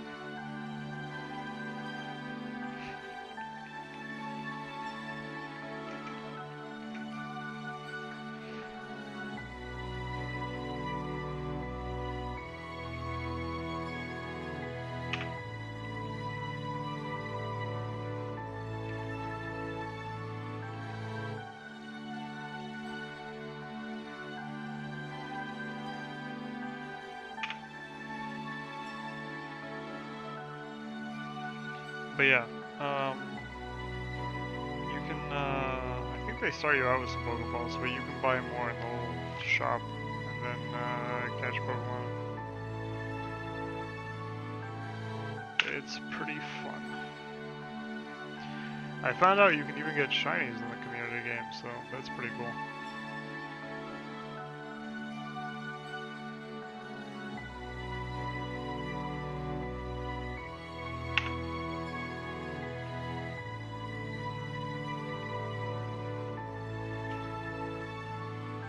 I got shiny Execute a couple weeks ago.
dream. Still music keeps on tuning me from the worlds that hurt my soul, removing doubts from my mind.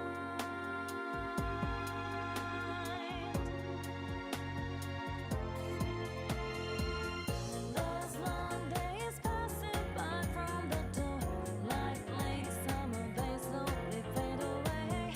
Find your way through the favorite tune.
「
get together, see what we can uncover. One that defines your world, gives you truth and life.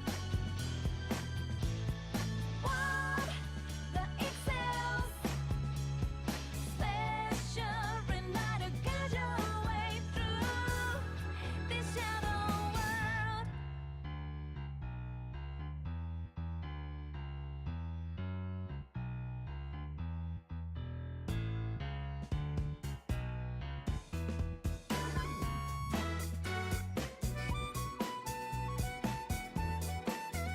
I tried to imagine what it'd be like without knowing you're always right by my side. No doubt I can't imagine unknowing trust like I know with you.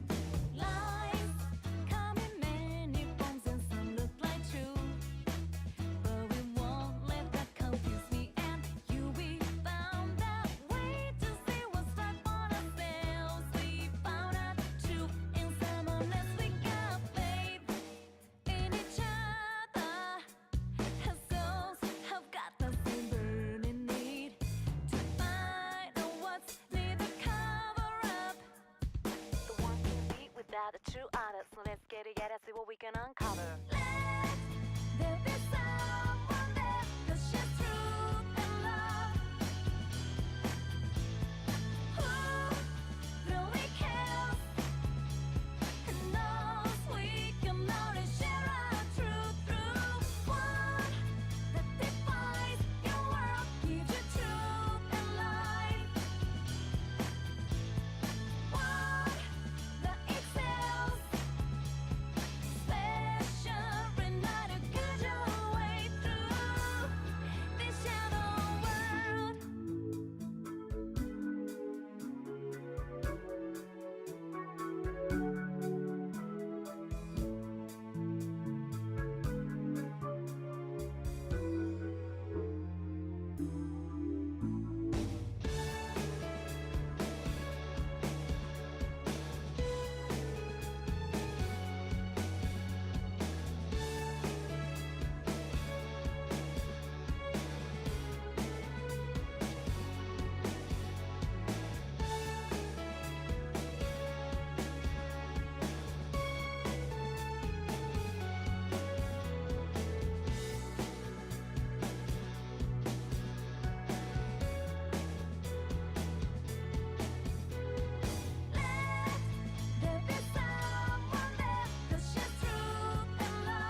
come to life by accident.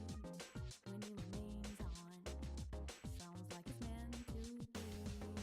Wake up, mistakes made when things fall apart. Get up. What matters at the end is how you left tomorrow. Read up. Fire in my soul, fire in my heart. Till you see me on the other side of stars. Oh, the journey starts from where we did first step. No one's sure what lies but keep you born and bred. Roads may be rough and tough,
can't DMCA something if it's not monetized, Fivehead?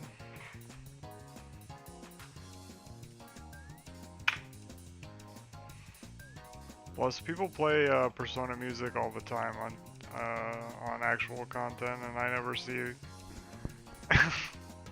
have any problems. So,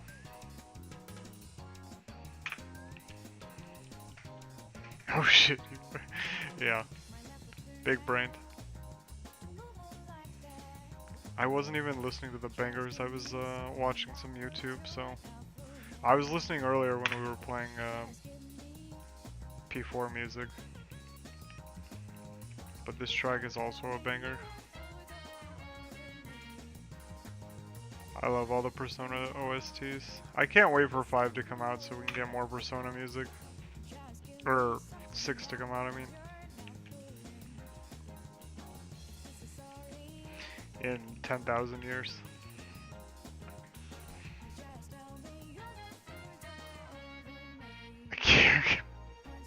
Can't wait for Miku to hit the gacha tomorrow. Yeah.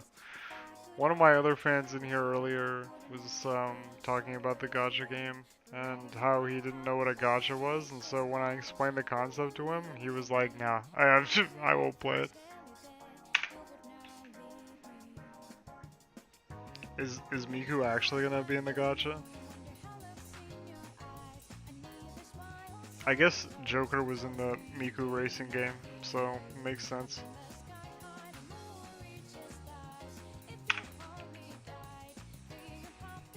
Persona 4. Oh, Miku is in Persona 4 dancing? Today I learned. I've never played any of the dancing games because, you know, that would require playing a dancing game. Fake fan, yeah, clearly. One of the playlists I put in this, one of the playlists is a bunch of, songs from the dancing games, and I had never heard them before. And I, yeah, don't particularly care for them. But you're not a real, you're not a real Persona fan unless you've played the one on the Virtual Boy. Only true Persona fans have played that one. Ugh, banger soundtrack.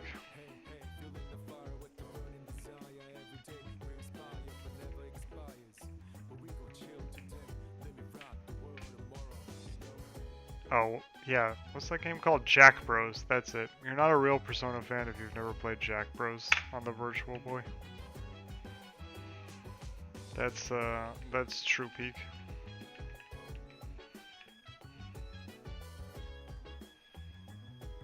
Also, as you can see, we still don't have Shiny Pikachu. It's entirely your fault. I don't remember if I showed you, but Blastoise is level 100.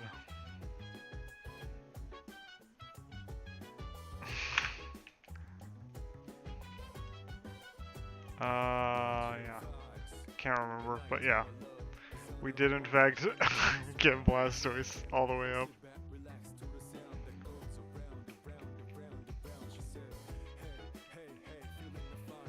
Yeah, it's okay. We're only like 5.5 hours into stream today, so surely our efforts will be rewarded with a shiny Pikachu by the end of it. That's actually crazy, yeah. It only took like 279 hours. Easy.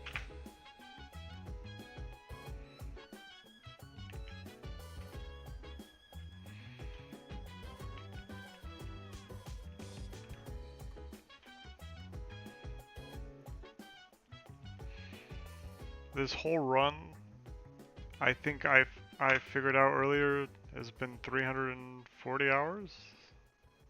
Is that right? Yeah. Yeah, 340 hours.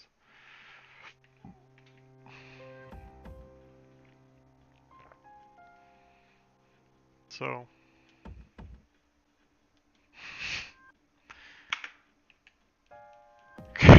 Could be alright at this economy. See, it was a Christmas gift, so It was free to me.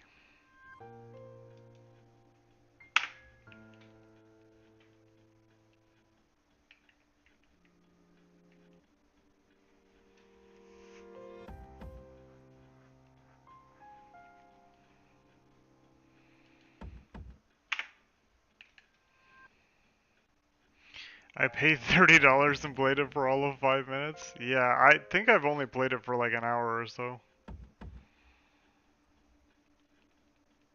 Um,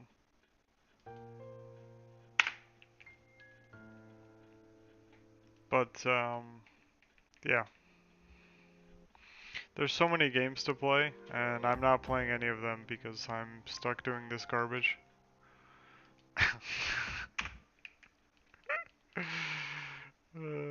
Truly peak the human mind. Hey, PayPal you 50,000 real quick? Yeah, uh-huh. Just a small loan of $50,000.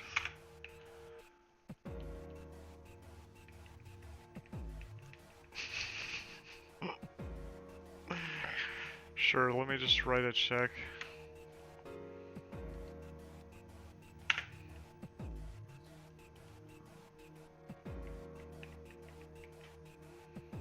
I need that Makima PSA 10 SAO. Nah, it's only like $1,000, bro. You're good.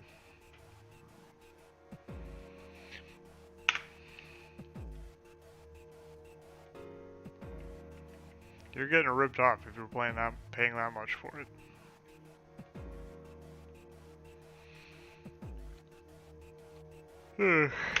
But honestly, it's a Makima foil, so you're getting ripped off anyway.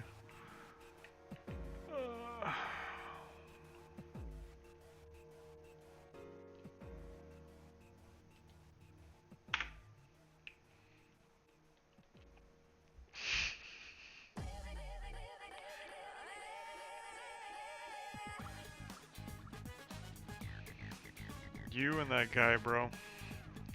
Surely the meme has to die at some point.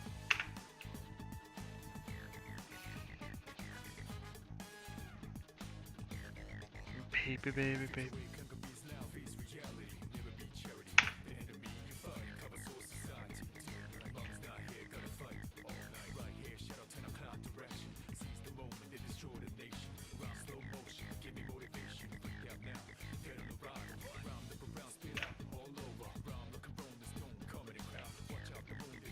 Oops.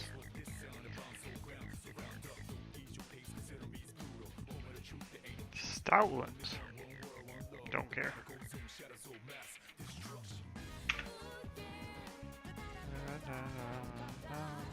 Wee baby.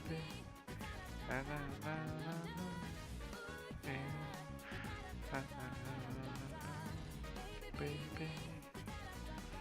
This is probably my favorite Persona 3 track.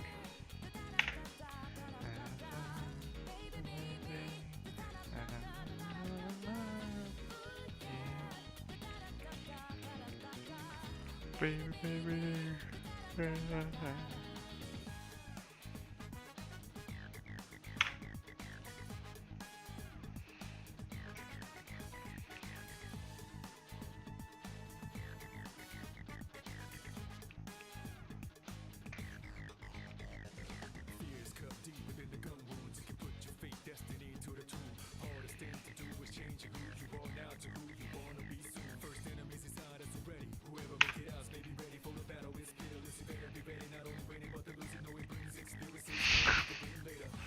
Lol. Oh yeah, this is the reload version. It was easier to find than the OG, so.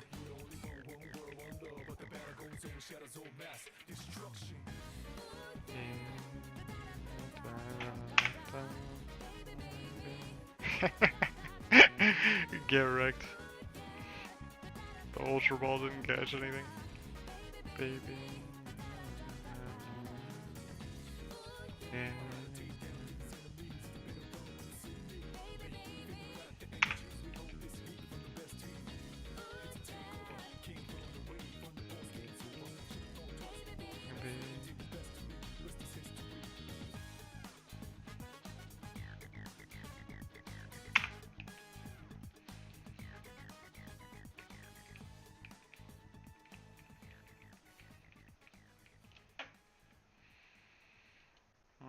when this links to absolute Well, you garbage. can't play music with a piece of paper. Oh yeah, you have shown me that before.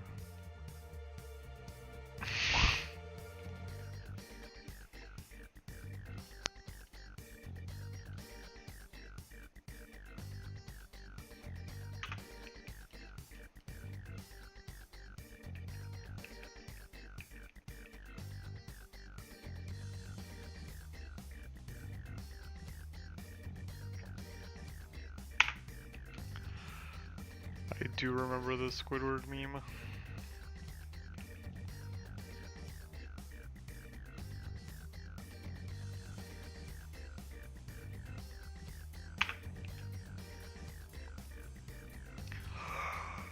Ay.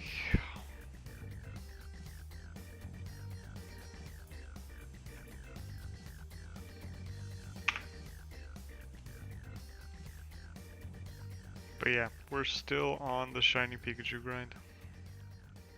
But maybe you being here will give me some luck.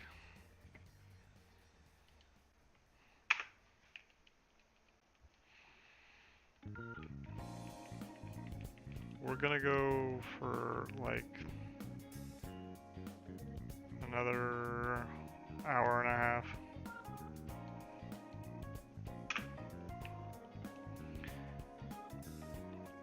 Luck, yeah. We gotta we gotta get a good enough luck. I did the math, and we're getting 8 Pikachu encounters an hour. And so that means that, you know, to see 8,000 Pikachus, we theoretically have to play for 8,000 hours. So, or 1,000 hours, not 8,000. Yeah, so uh, that's gonna be cringe. Then I'm gonna play Persona 5X. Hell no, I'm not getting into another gacha, especially one with such a boring villain like the Subway Slammer. I'm gonna go back to playing Persona 2, where the villain is an interesting character.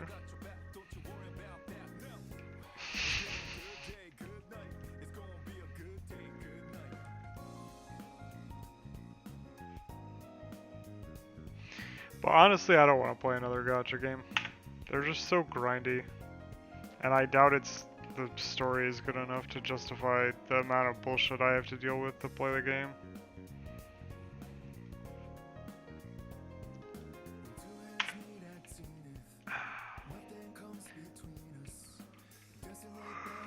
Plus, endlessly seeing Caterpies and Weedles is much more entertaining than playing some gacha game. That's how I want to spend my time.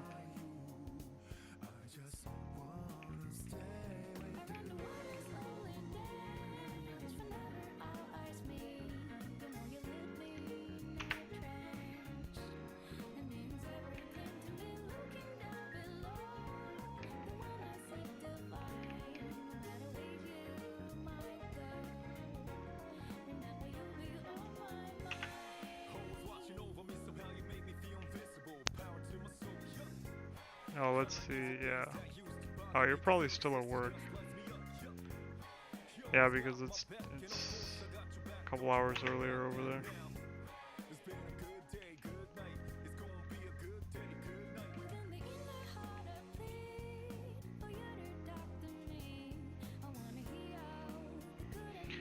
What a banger of a soundtrack.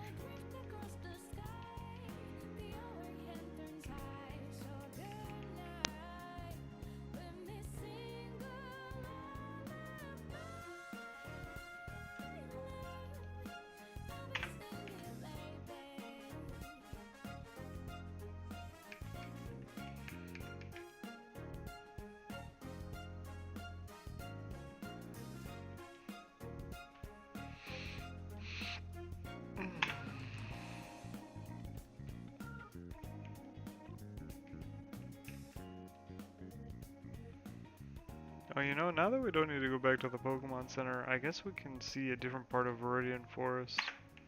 That might be fun. Let's go a little deeper in.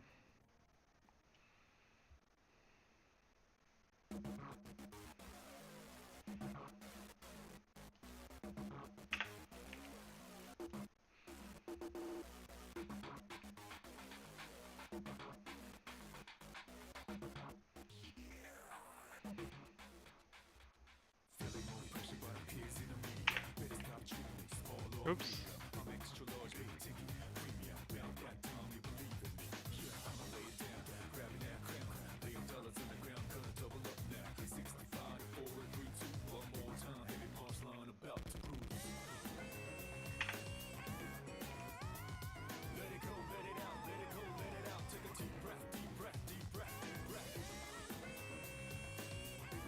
Yeah, let's go see some other part of Viridian Forest. Hey, it worked. We saw a Pikachu. Let's go to this little patch of grass for some variety.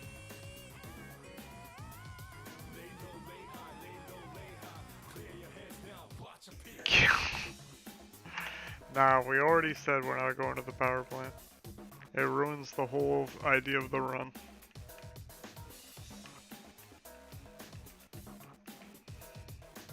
We can't get through the early game without the encounters we need here. I doubt I can get through the whole early game with just Nidoran and all these bugs, so we're gonna need Pikachu.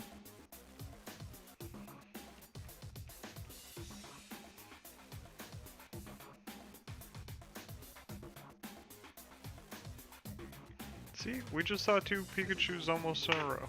We'll get there. Ignore the fact that we've only seen like 45 Pikachus in the last 6 hours. Yeah, the best RNG I've ever gotten, I got triple Pikachu all in a row once.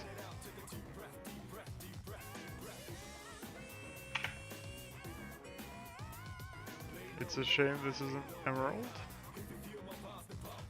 Yeah, I'll shiny hunt an Emerald at some point.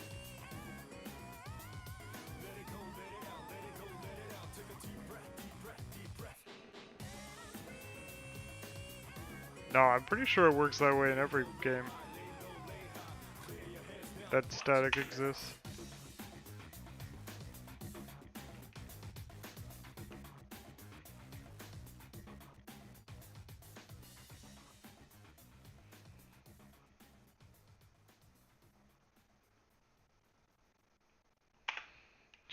But it wouldn't matter anyway because we would have to catch a shiny Pikachu in order to make, or a regular Pikachu in order to make shiny Pikachu more likely, and I wouldn't do that, so.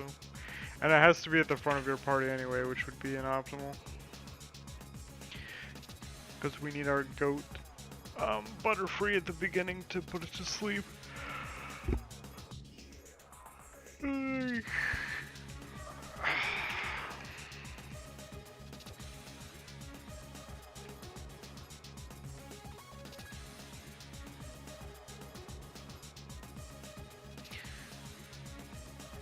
But I know Magnet Pull works in a bunch of other games. If it's knocked out in the first slot, it still triggers? Oh, interesting. Okay. Today I learned a niche mechanic that will probably never happen. I guess that's good to know for, like, Nuzlockes.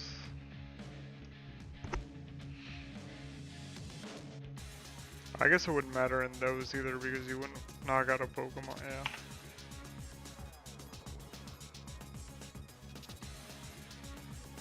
Lucy, what are you doing?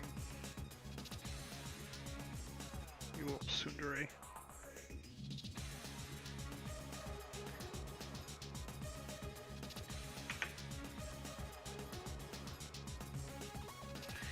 Yeah, I mean, it's still nice to manipulate your odds when you have something like Magnet Pull, or, I found out, from Shiny Brad streams that Harvest makes, certain Pokemon appear more often, so. I think it was farming Lil Leap or something, and Harvest made it more likely to appear. but he's been trying to get shiny antique Sinistea, which is apparently a 10% chance to spawn and then a 1 in 100 to be the antique kind.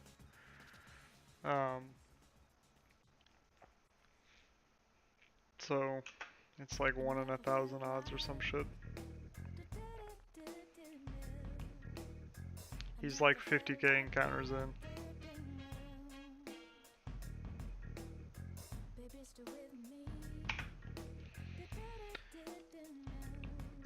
But unlike me, he can stream at work, so.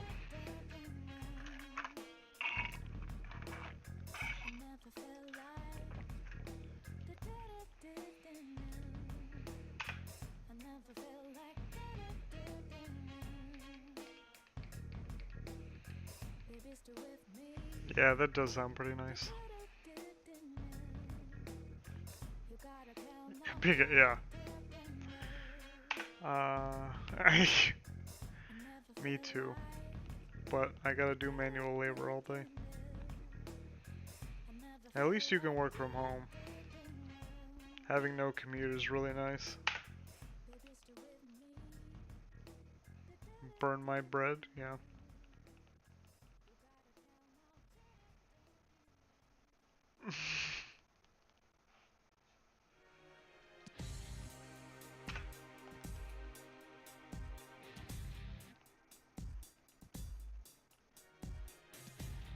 Resident sleeper, true. My stream is literally that meme where it's like the soy jag and it's like nothing ever happens. That's yeah, that's my entire stream.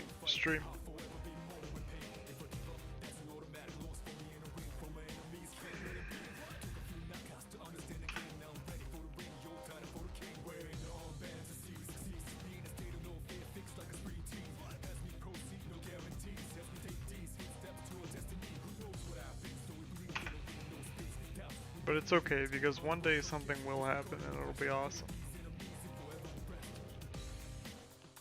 Oh my god, the dumbest meme in existence. You are truly the worst memester.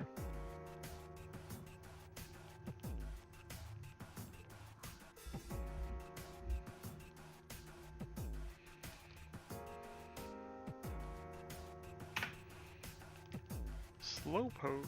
I think I already have one, but I'm not sure.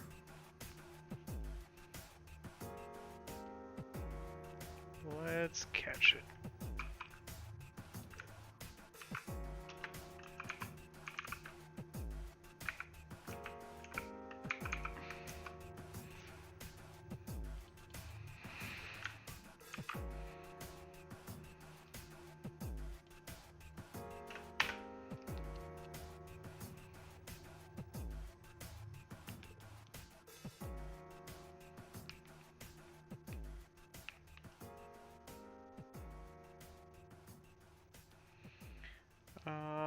Meta cringe.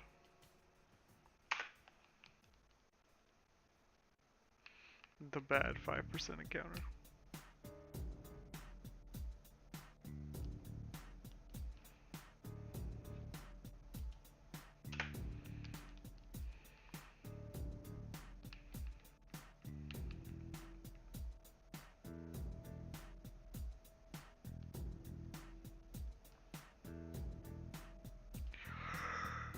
Hey.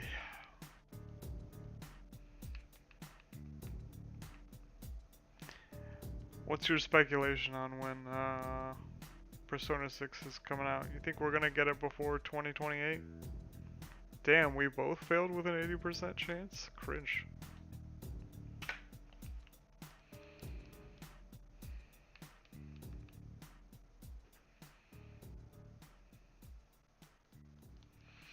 But yeah, I do wonder if we're gonna get Persona 6 anytime next year.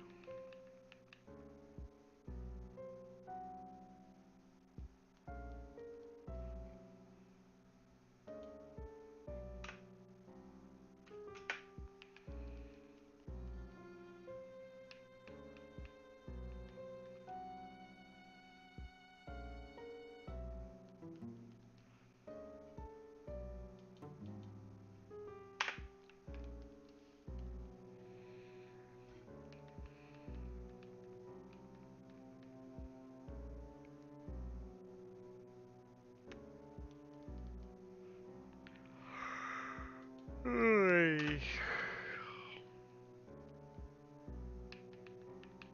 Big Yawn Gaming.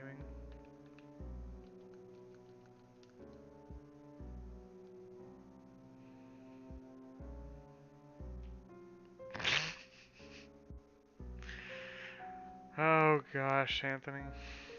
Always with the garbage memes.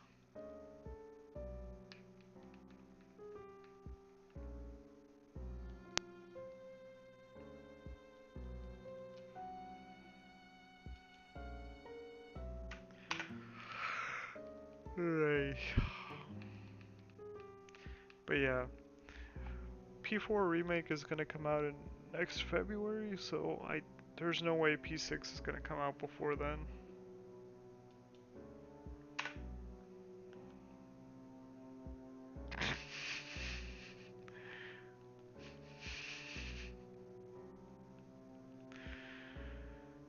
Uh,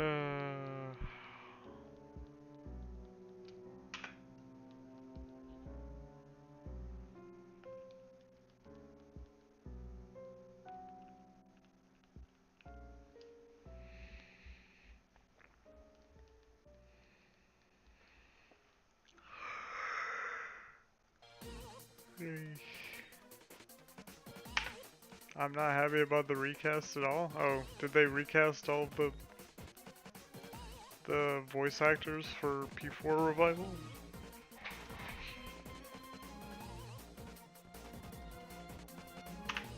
Oh, yeah, cringe.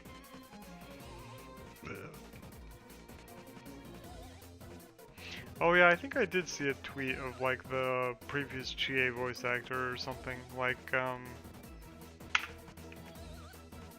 saying that she was sad she wasn't gonna replay the role, but the new voice actor will do a good job or something like that.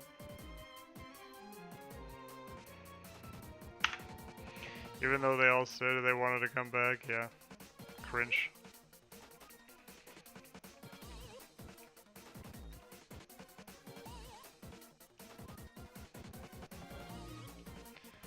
Did they do the same for the Japanese voice actors too?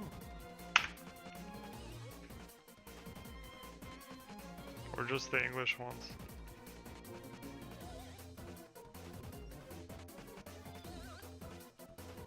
Sega just hired the cheapest VAs ever. I think they're all from Gacha games. Oh, yeah, okay, well. It's pretty cringe.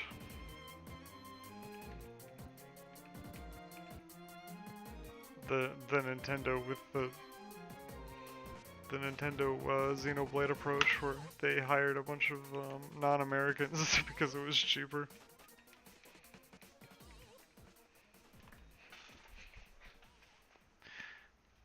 Lamau, imagine? No, all the JP voices are the same. Oh, what the fuck? Okay, they just don't care about America. Yeah, okay. Probably because they can get away with paying the JP voice actors the same, but maybe not the American ones. Who knows? Even the yeah. I have no idea about the VA controversies, but given that it's Japan, I can only imagine.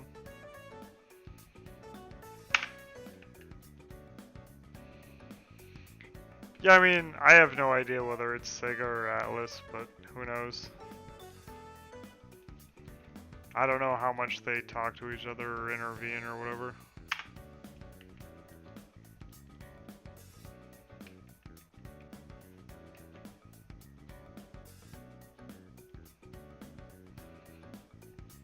But yeah, a whole new voice cast is kind of cringe. I didn't watch the trailer, so I didn't hear any of the new voices, if they're in there.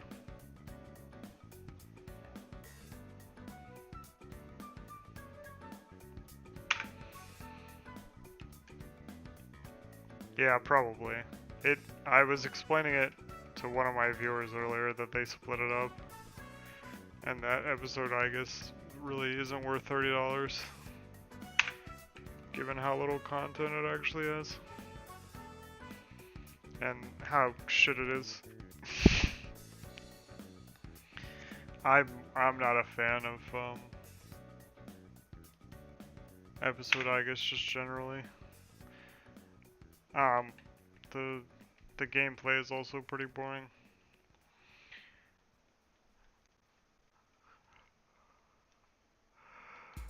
Like, having to do a whole nother Tartarus for like 5 hours of plot is such a pain in the ass.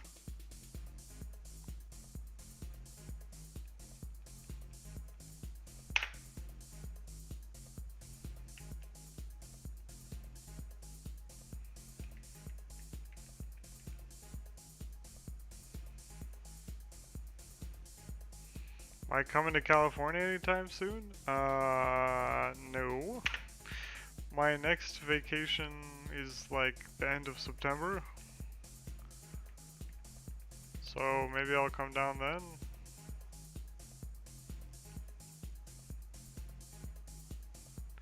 Other than that, I just have sick days and some floating holidays.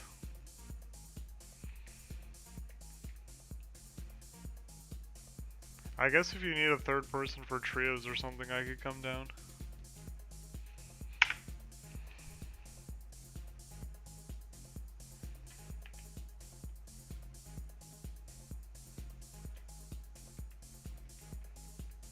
Oh, your birthday is next month, and you wanted to make sure, yeah. Oh, okay. No, yeah.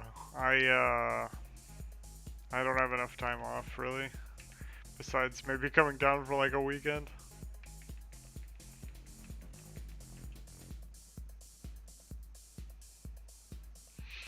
You gonna drive over to Vegas?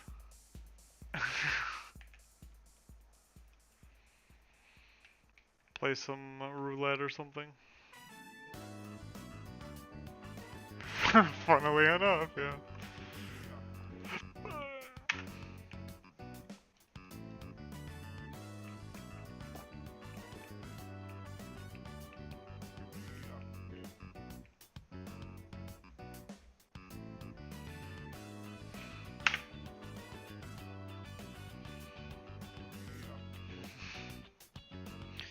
Might be fun.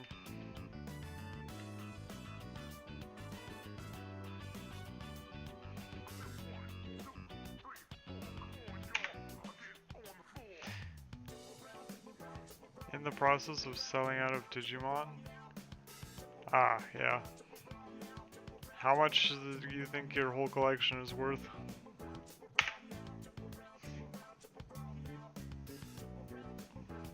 So I can enjoy life again, yeah. Being in any kind of debt sucks.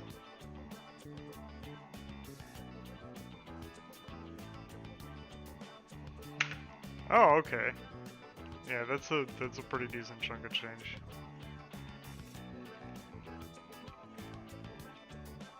Low, yeah, okay.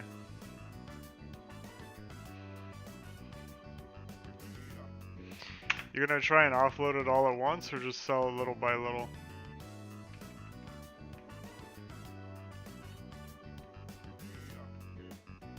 Both? Oh, okay. Yeah, yeah.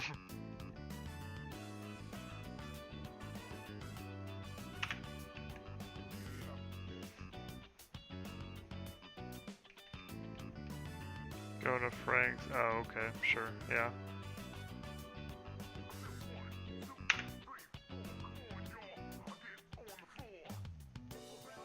Woohoo!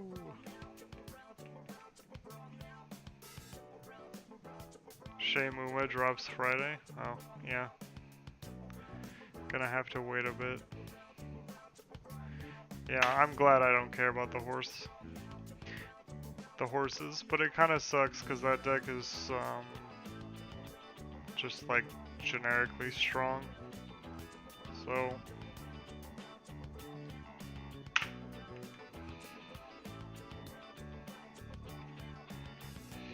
and it's only gonna get better in October when set 2 comes out.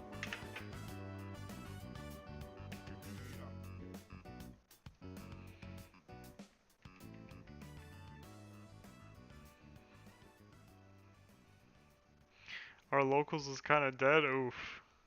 That, yeah. That sucks.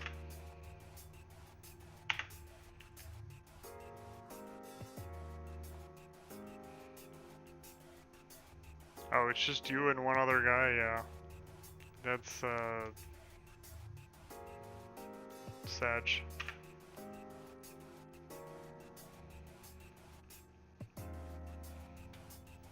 That's like probably one of my favorite parts about living here is there's an abundance of locals um, to go to, and there's way too many nerds that want to play the game. I don't know if people are still active on the simulator, but yeah, sometimes you can find people playing on there.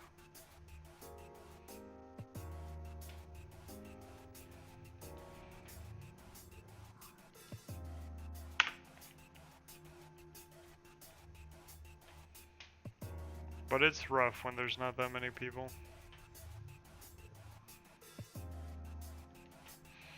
I know somewhere there's a California scene because people from California come and win tournaments, but maybe they're like further north or something.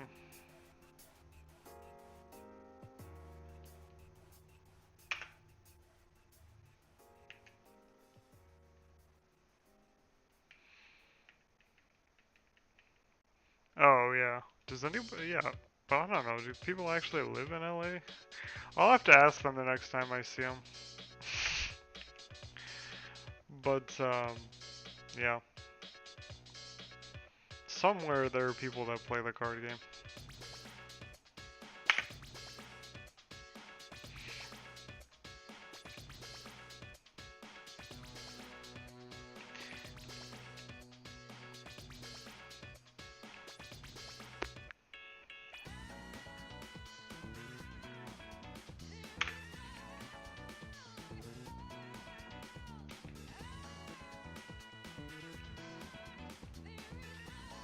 I don't remember this song. What's it called? Oh, it doesn't even say. Let's see. Oh, it does in the description. 101. Deep Mentality. Oh, I guess it's a Reload exclusive. Okay, weird.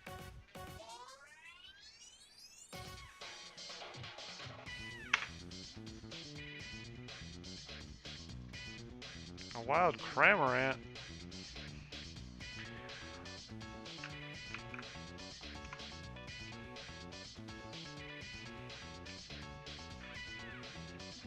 There's a guy in my locals who has 2 Cramorant cards, and one of them is the shiny Cramorant card, and so he uses them as first and seconds. And that's the reason I know this Pokemon exists. It's so funny. It just eats Pikachus. That's its whole gimmick, and spits them back out. Oh, I saw this meme the other day. I don't know if I sent it to you, but it was Cramorant accidentally sucking up a whale lord. It was pretty funny.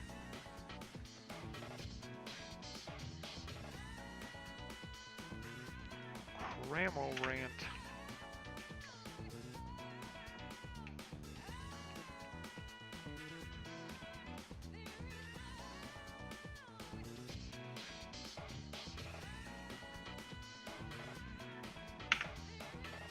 How does it survive? Who knows? It's just built different.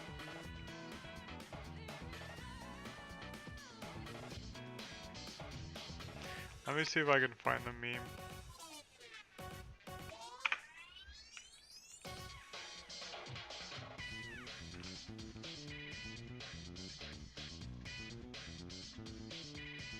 Did I save it? Let's find out.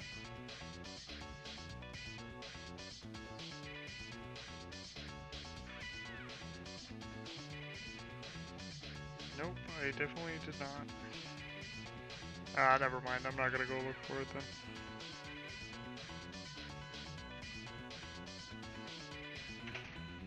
It was pretty cute art though.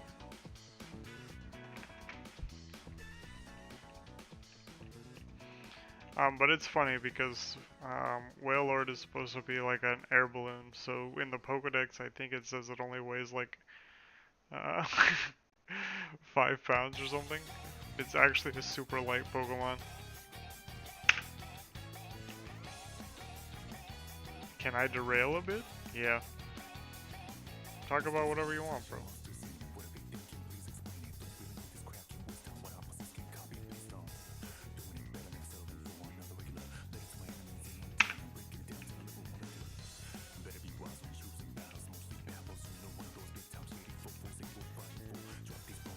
Have I seen that Lucy figure from Fairy Tail?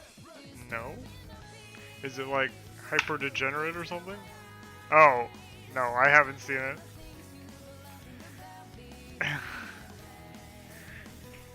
Oh, and it's not Lucy? Oh, okay. Which girl is it? What's the little Lolita's name? Fuck. I actually don't remember.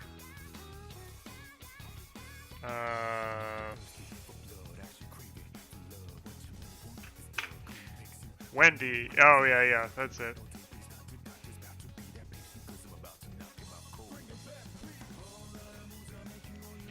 They put Wendy in a bunny outfit for some reason. Yeah. Peak cringe.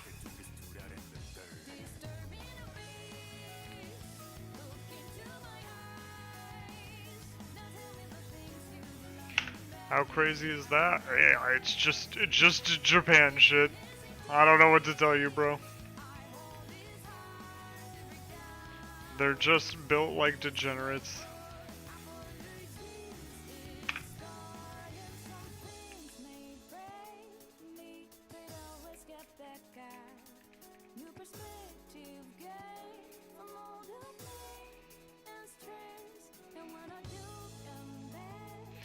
But really, what I want to see is Kazuma in a bunny outfit. I think that would be peak.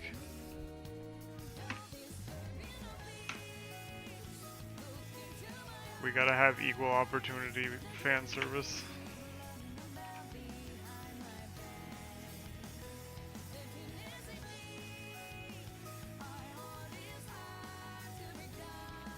Oh god. That's pretty whack. I want to see shiny Pikachu in a bunny girl outfit. Yes.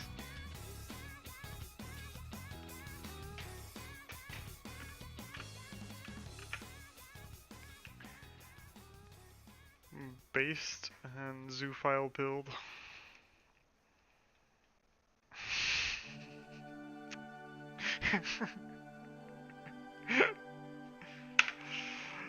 uh,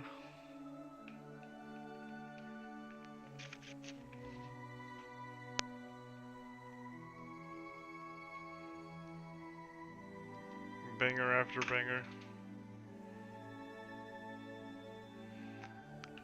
Yeah. Yes, I do know that, and that's why I sold it. It was a bit too degenerate for my liking. I ended up getting a... Oh, they brought it to Union Arena, but they censored it? I didn't know MTI was in Union Arena. Interesting. It's also interesting that they just used the same art. That's crazy work.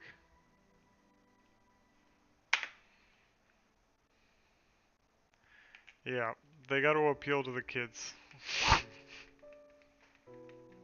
Because I'm assuming that's the target audience of that game.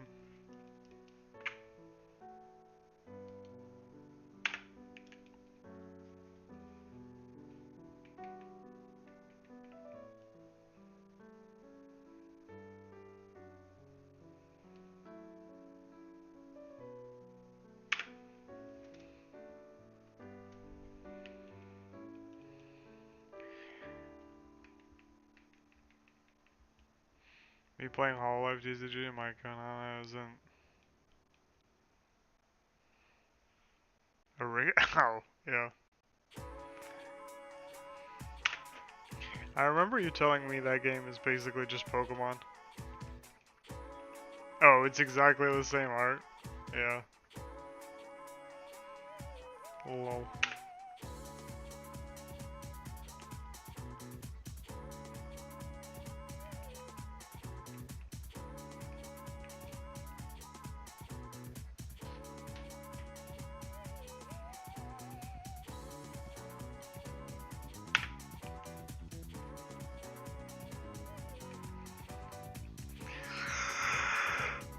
Holy man.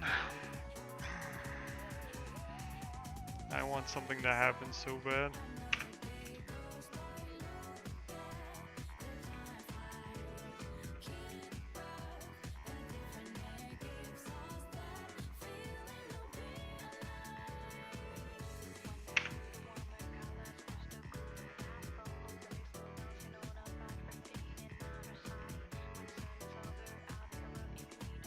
Do you want to hear some wild stuff? Sure.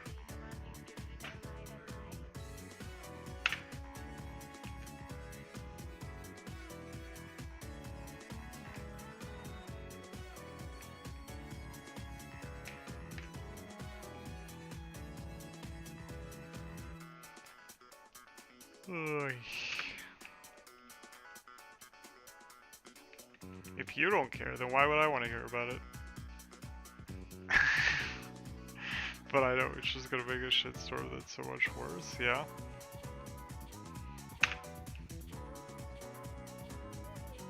What happened?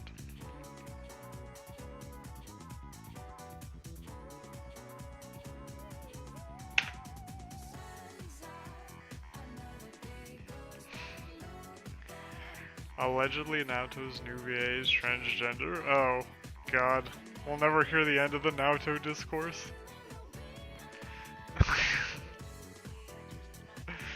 I don't know if you've seen it, but I've seen it so many times. It's a meme that's like, um,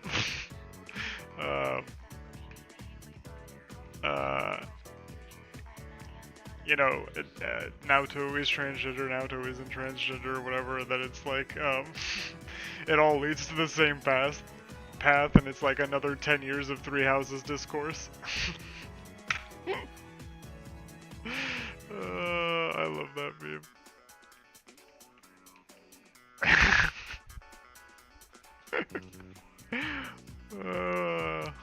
It's like probably my favorite crossover meme between the two fandoms. But yeah, I'm so tired of honestly, yeah, true.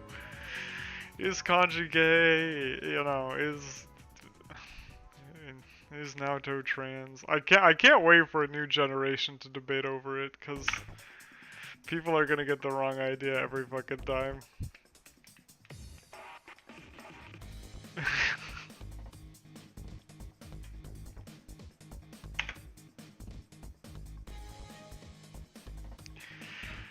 People can't even read anymore to figure out that she's not transgender.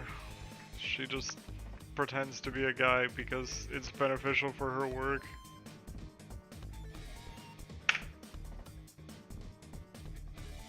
Will Yosuke be bi in this new version? Well, cause like they had it all voice acted and then they cut it from the original game, so I don't know why they wouldn't just put it back in. Also, they already changed one of the lines. There's this line where Yusuke is like, "Oh, you're good at cooking. I didn't know you were so good with your hands or whatever," and they changed it in the new version. And there were a bunch of people sad about it. I don't remember what he says instead. But I was just like, oh, that's cringe. And so now people are speculating that Yusuke is gonna be like less homophobic sounding throughout the game.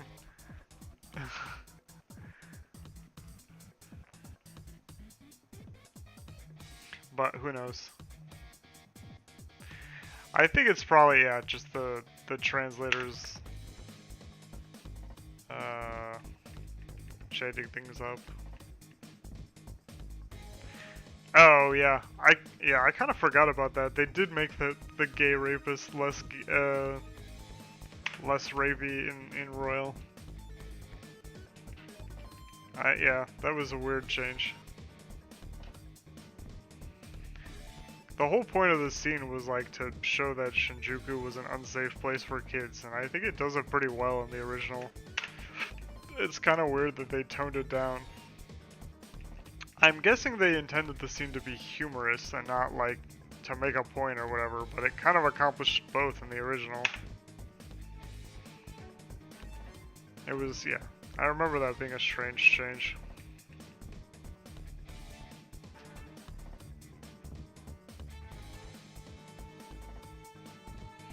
What's crazy is if you play JP, the translation is just wrong. Oh. Oh, lol.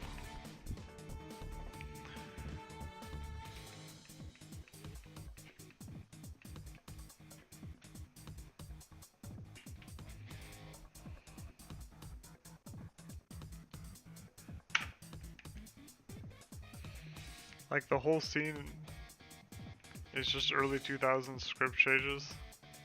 Save issue I was sparking 0. Oh, yeah. I see what you mean. I heard Xenoblade 3 is coming out, but I don't know anything about it.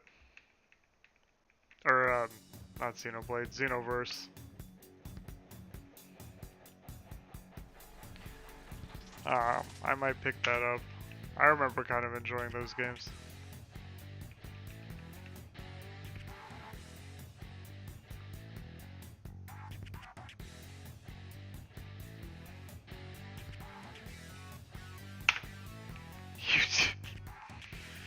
He gave birth to John Xenoverse, yeah. That's how I remember the plot going too. Definitely 1000% what happened.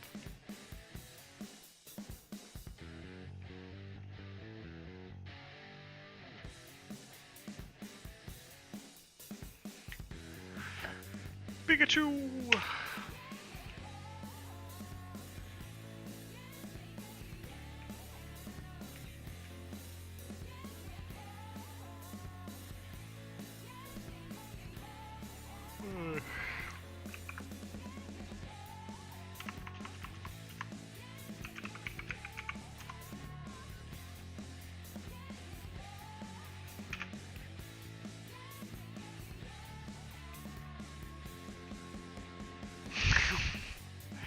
Yeah, bro, only like 6,000 more encounters to go.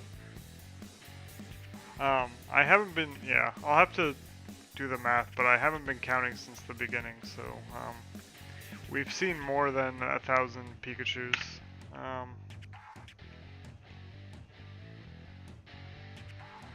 But I'd have to do the math really quick to figure out how many we've actually seen.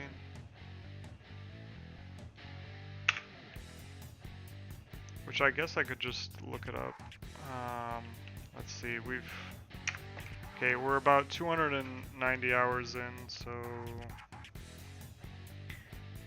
290 times 8, yeah, we've seen about 2,300 Pikachus approximately.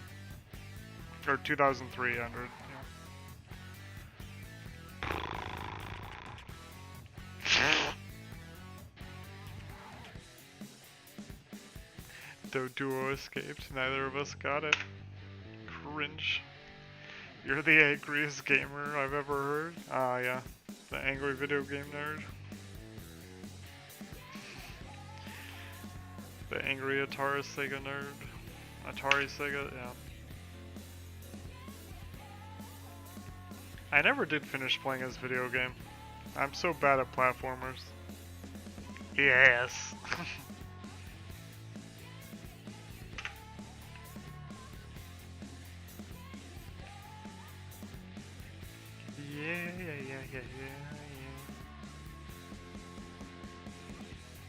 Alright, I'll be back in a second. I gotta piss.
Oh shit, I left the timer on.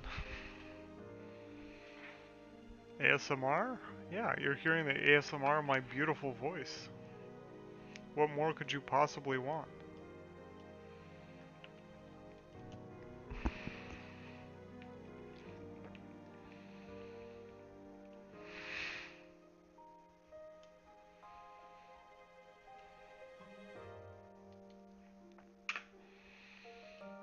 Ah.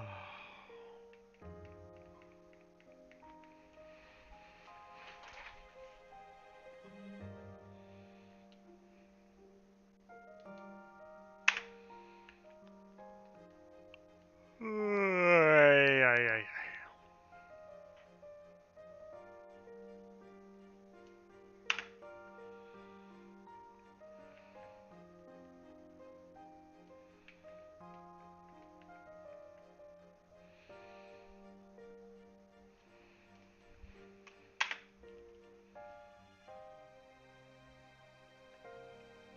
Oops.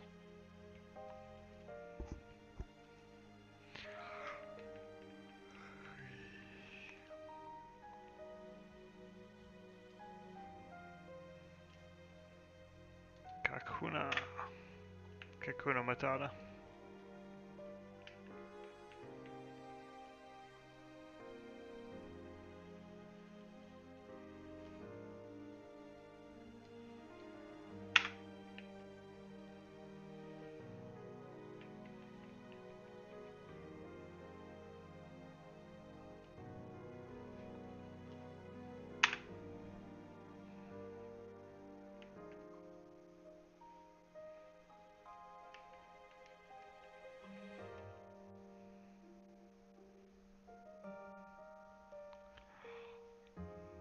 Ay. I'm really hoping that we see the shiny Pikachu so that we can focus on the Nidoran grind tomorrow, but the odds are not in my favor.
Yep. Pikachu. I truly hope we see a shiny one. Beggar soundtrack, yeah. True.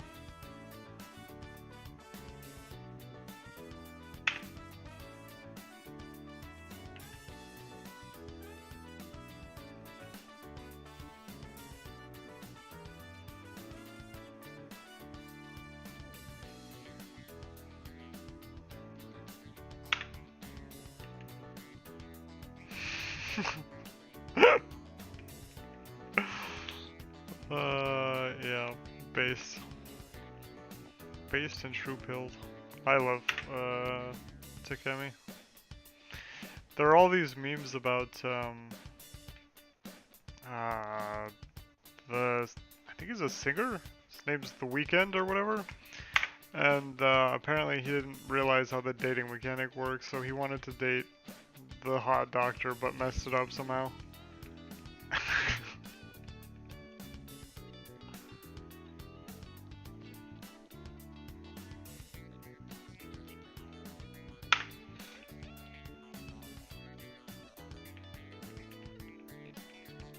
His loss, truly.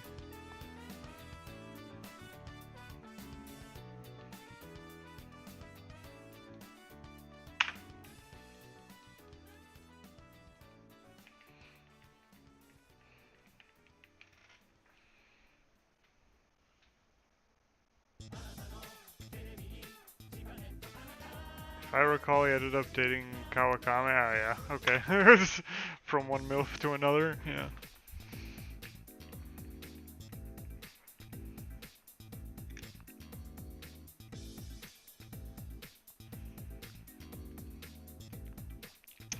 The only thing I don't like about this Takemi figure I have is that the little clipboard she holds is like super loose. I wish I had a way. I wonder if there's like a clear glue I could use to like just glue it to her hand so it didn't constantly fall off. There probably is something.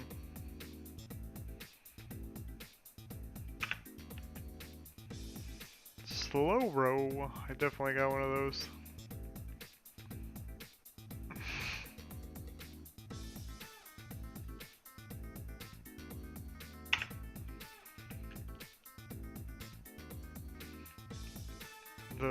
The menace to society.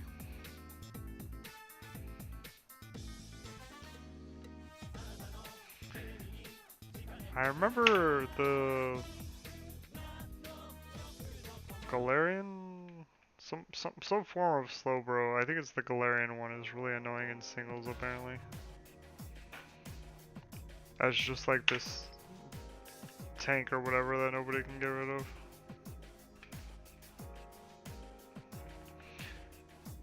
But I don't think it's ever seen that much play in singles. At least not that or doubles. Not that I know of anyway.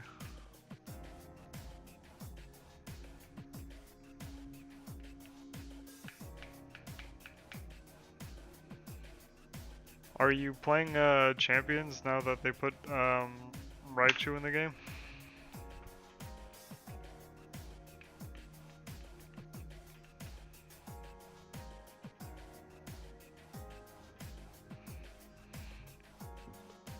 Having a fun time.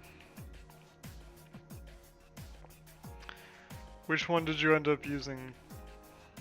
The Zap Cannon variant or the Electric Terrain one?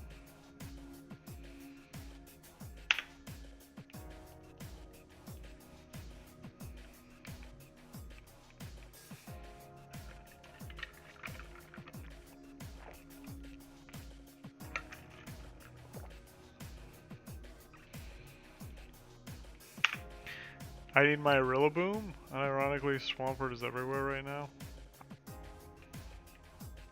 I actually don't remember which one is which, I'll be honest. I need my, ironically, Swampert. Yeah. Yeah, Swampert is everywhere, but it dies to literally any grass move. So, like, just pick any Pokemon with a grass move and you'll win.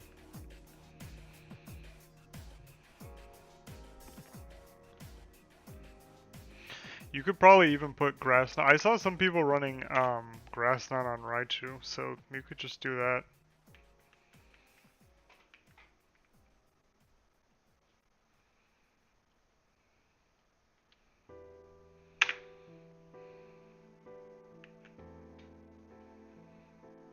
Low kick Golden Go.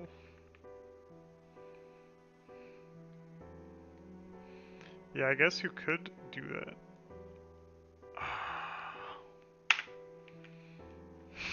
But I prefer the Goat Focus Blast Golden Go.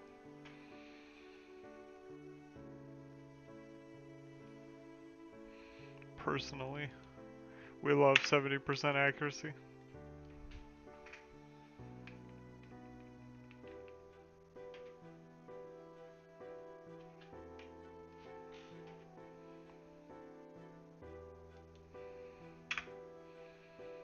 King Gambit. More like Cringe Gambit. Sucker Punch is so annoying.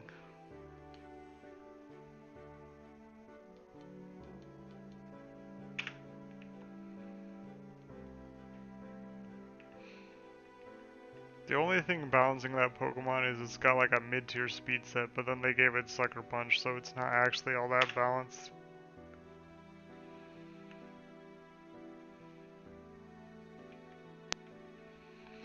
Did you see that they nerfed both Golden Go and Annihilate?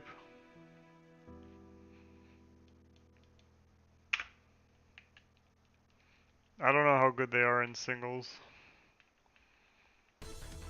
but both of them got pretty massive nerf. Yeah, and it's -2 instead of -1, which is pretty huge.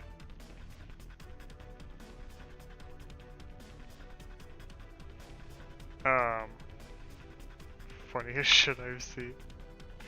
And then they took away one of the sets for Annihilate was like Choice Scarf, Final Gambit, Max HP, Max Speed, and they took away Final Gambit from it, so now it can't be a Suicide Bomber. And they made Rage Fist.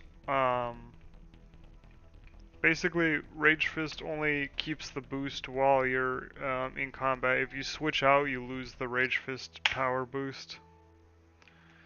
But it's unironically fine because you want to stay in and press bulk up like 50 times, so Mousehold Annihilate is still pretty good.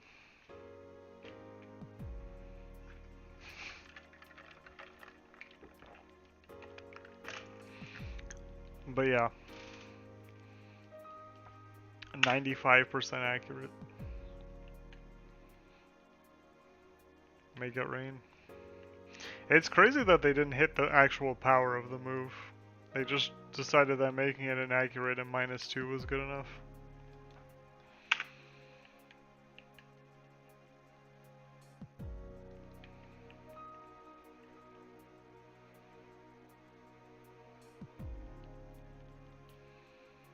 But yeah, I might put together a Swampert team. That sounds kind of fun.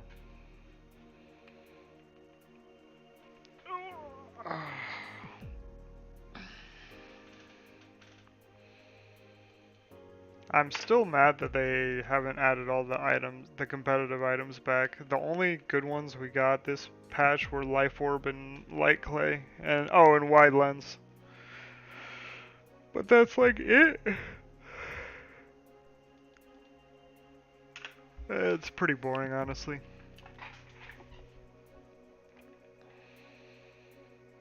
I want my fucking Covert Cloaks and Assault Vests and Choice Specs and all that shit back.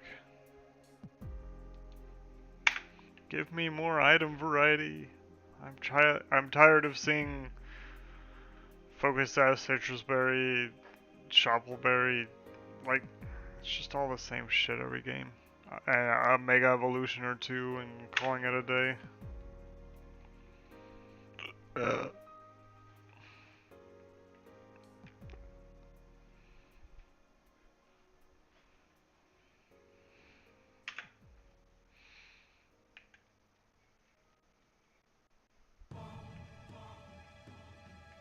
oh yeah, this banger.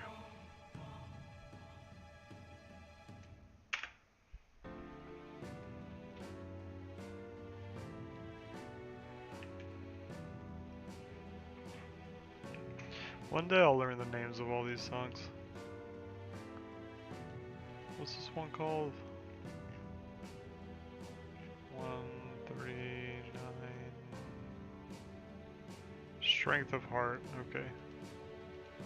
That's why I never remember their names, they're so generic.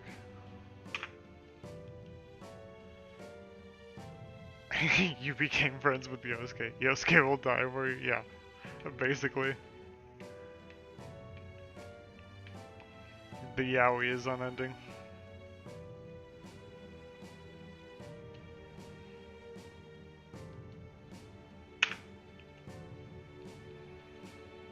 They should have called it P4 yaoi. If they were truly based.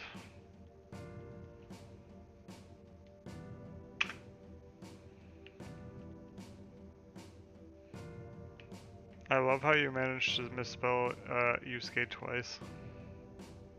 I'm proud of you.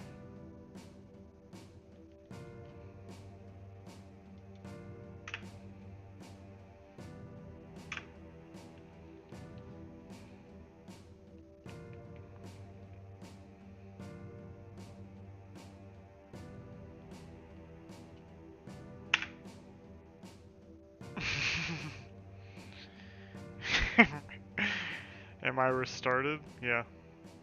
True. That's definitely not how it's spelled.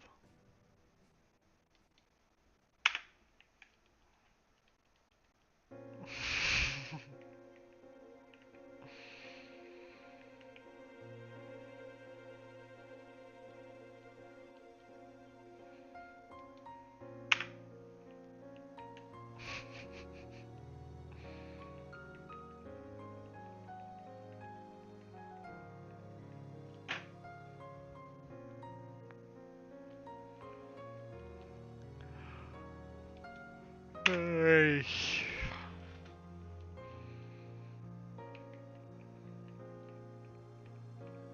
Alright, this is gonna be the one. I feel it. Damn.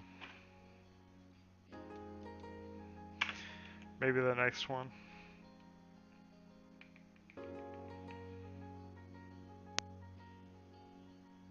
Nope. Still just pulling garbage.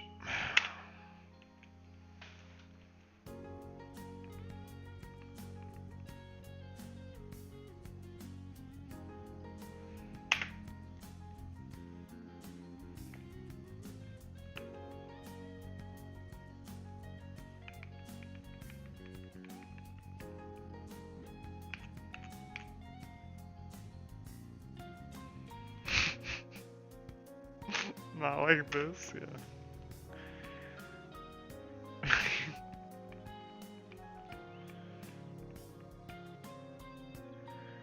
It'll be fine, surely.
I am you and you're me.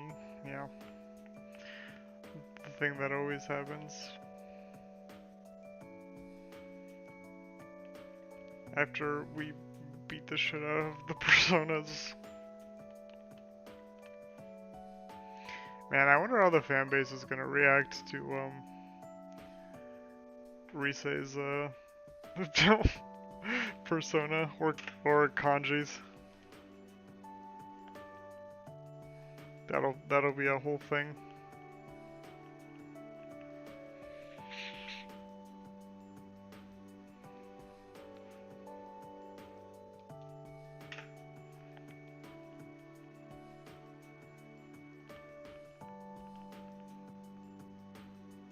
And you made crazy faces until you turn around and left rank up, yeah. Persona is so funny that way. This guy told you to fuck off, rank up. Or like, P3 is really funny because it's like, this guy scammed you for 40k or whatever, rank up. Or Goat Tanaka.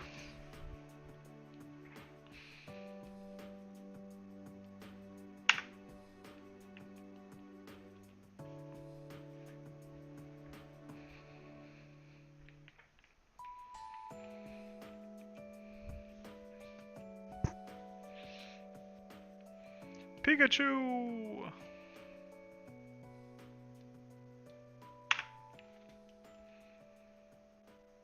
But it ain't fucking shiny.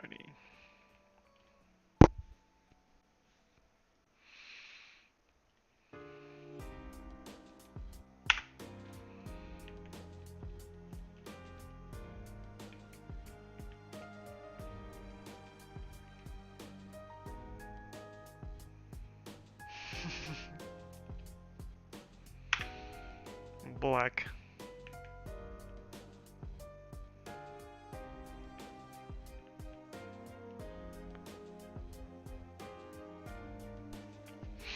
Jinx. Gotta catch the racist Pokemon.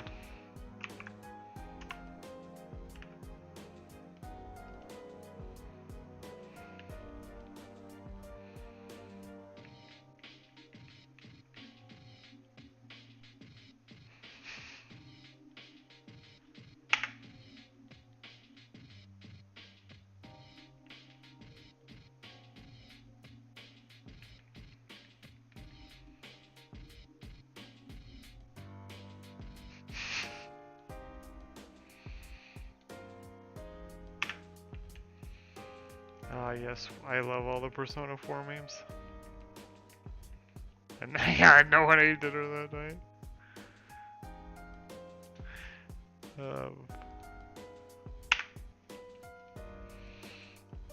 I love the one where it's like, Nanako is a kid and she's like, every day is great at your Juness, and then she grows up to work there and she's getting yelled at by some customer. Hype, I caught it!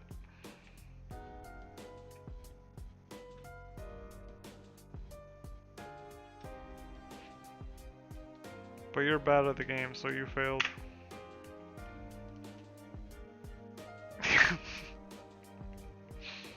I'm like 0-4 right now, yeah. I've used an Ultra Ball every time, though.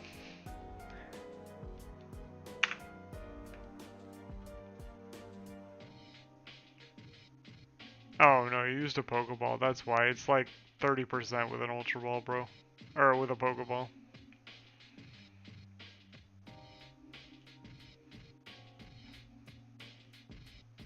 Every time except right now? Oh, okay. Well. Get cucked.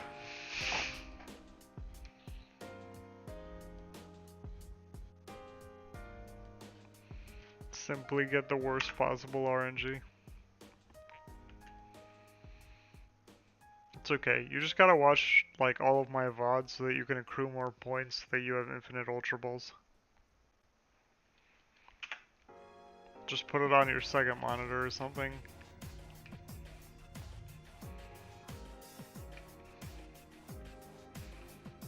Wealthy Jinx. Gosh.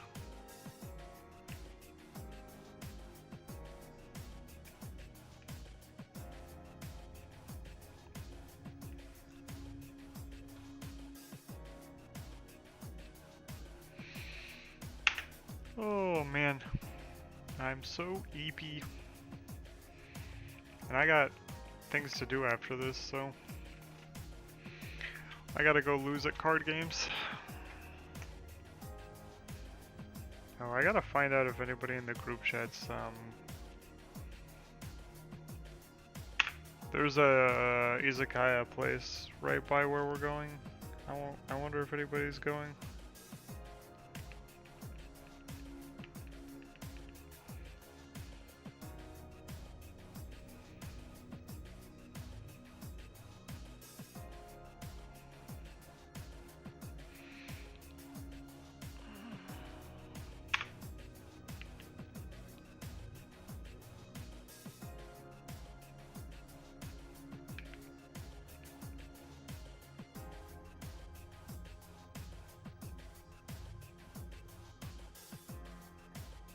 Nope, doesn't look like it.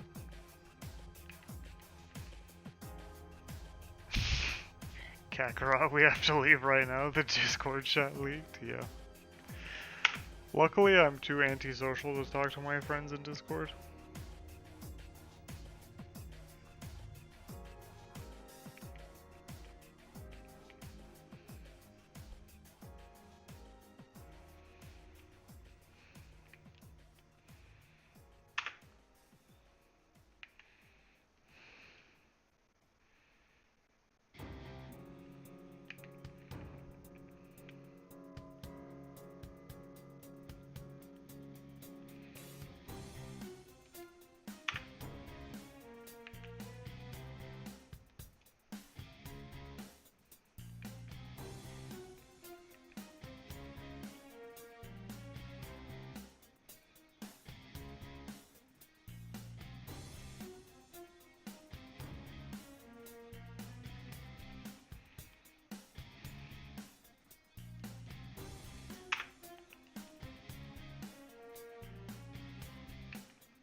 Ay.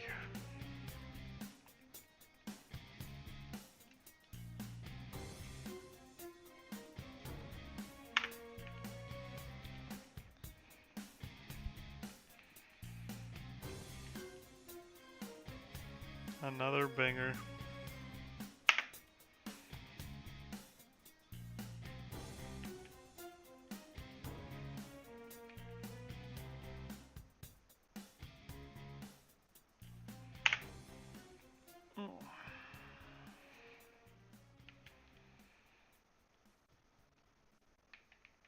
Did they really make another Ghost in the Shell? Yeah, bro. It hasn't come out yet, but, or I think they previewed like the first episode or something somewhere, but, yeah, they're making more Ghost in the Shell. I kind of like the design. I haven't, seen anything about it, so, other than, what it looks like. But yeah, I think they previewed the first episode and that was it. They'll make Ghost in the Shell until like the end of time, bro. Alice is envious of this kind of milking, yeah, bro.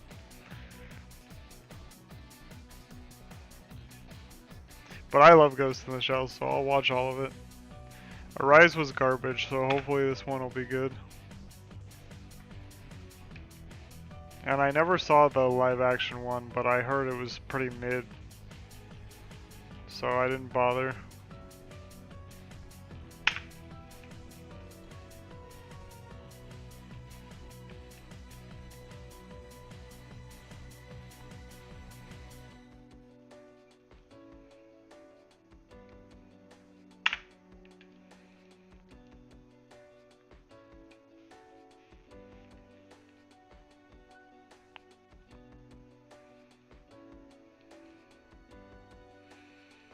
Come on. One more Pikachu.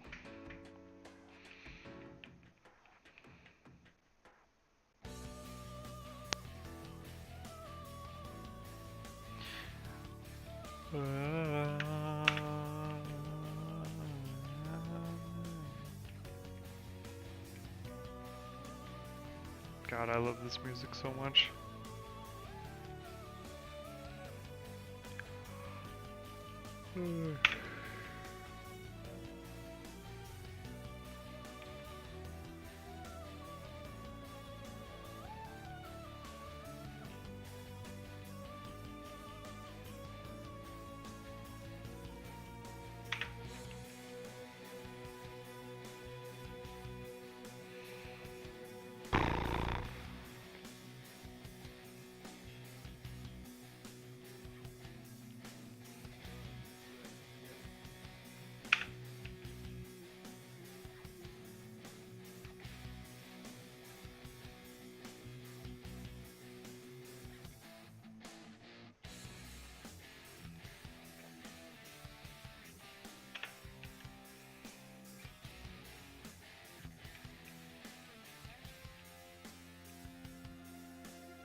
Come on, I want to see one more Pikachu before we end stream.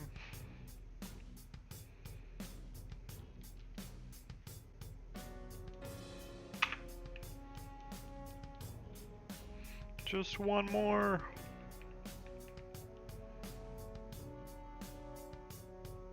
Oh, we got the cringe 5% encounter. Next Pikachu is shiny. Yeah, we can only hope. I'll keep going till I see one and then that's it. I've been going for 7 hours today.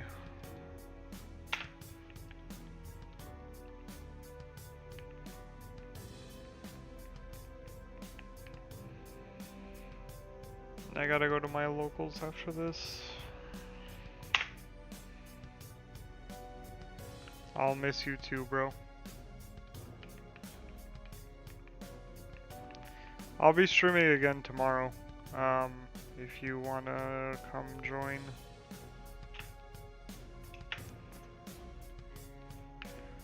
I'll probably start like sometime around 7 o'clock your time. But that's Star Fox Day? Hey, we found a Pikachu. You lied to me, it wasn't shiny.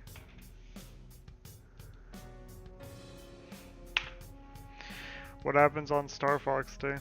Does Star Fox get released on Star Fox Day? Alright, one more encounter just for the wolves.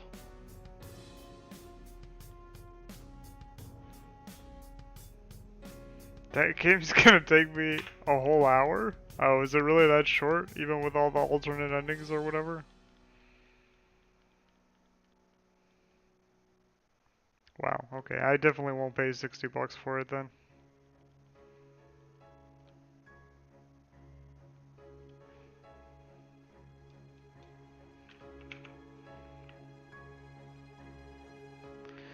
It's like 3 hours max with all the paths? Oh, okay. Yeah, then I'm definitely not gonna buy the remake. I'm glad you told me, because it's probably like a $60 remake.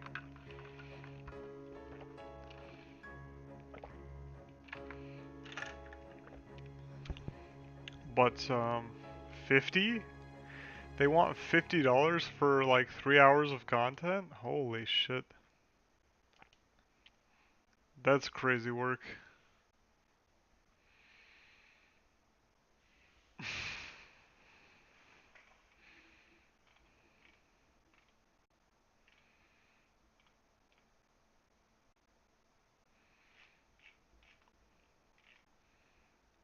Wait, Anthony, I think you have to put the exclamation point before Pokecatch. Maybe that's why it hasn't worked.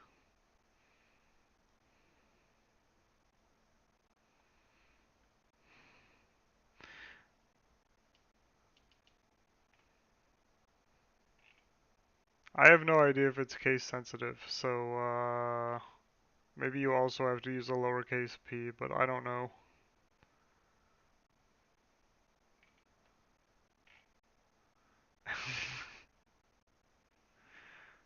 um, anyway, I guess we'll just see if we catch Anorith and then I'll end stream. Woohoo! I did, yeah. Alright. Actual skill issue, you typed out the command incorrectly. I'm learning, yes. One day, senpai, you'll understand. I believe in you. But anyway, thanks for stopping by. I'll see you tomorrow. Hey, have a good one. Or maybe I won't see you tomorrow because you're cringe and won't show up.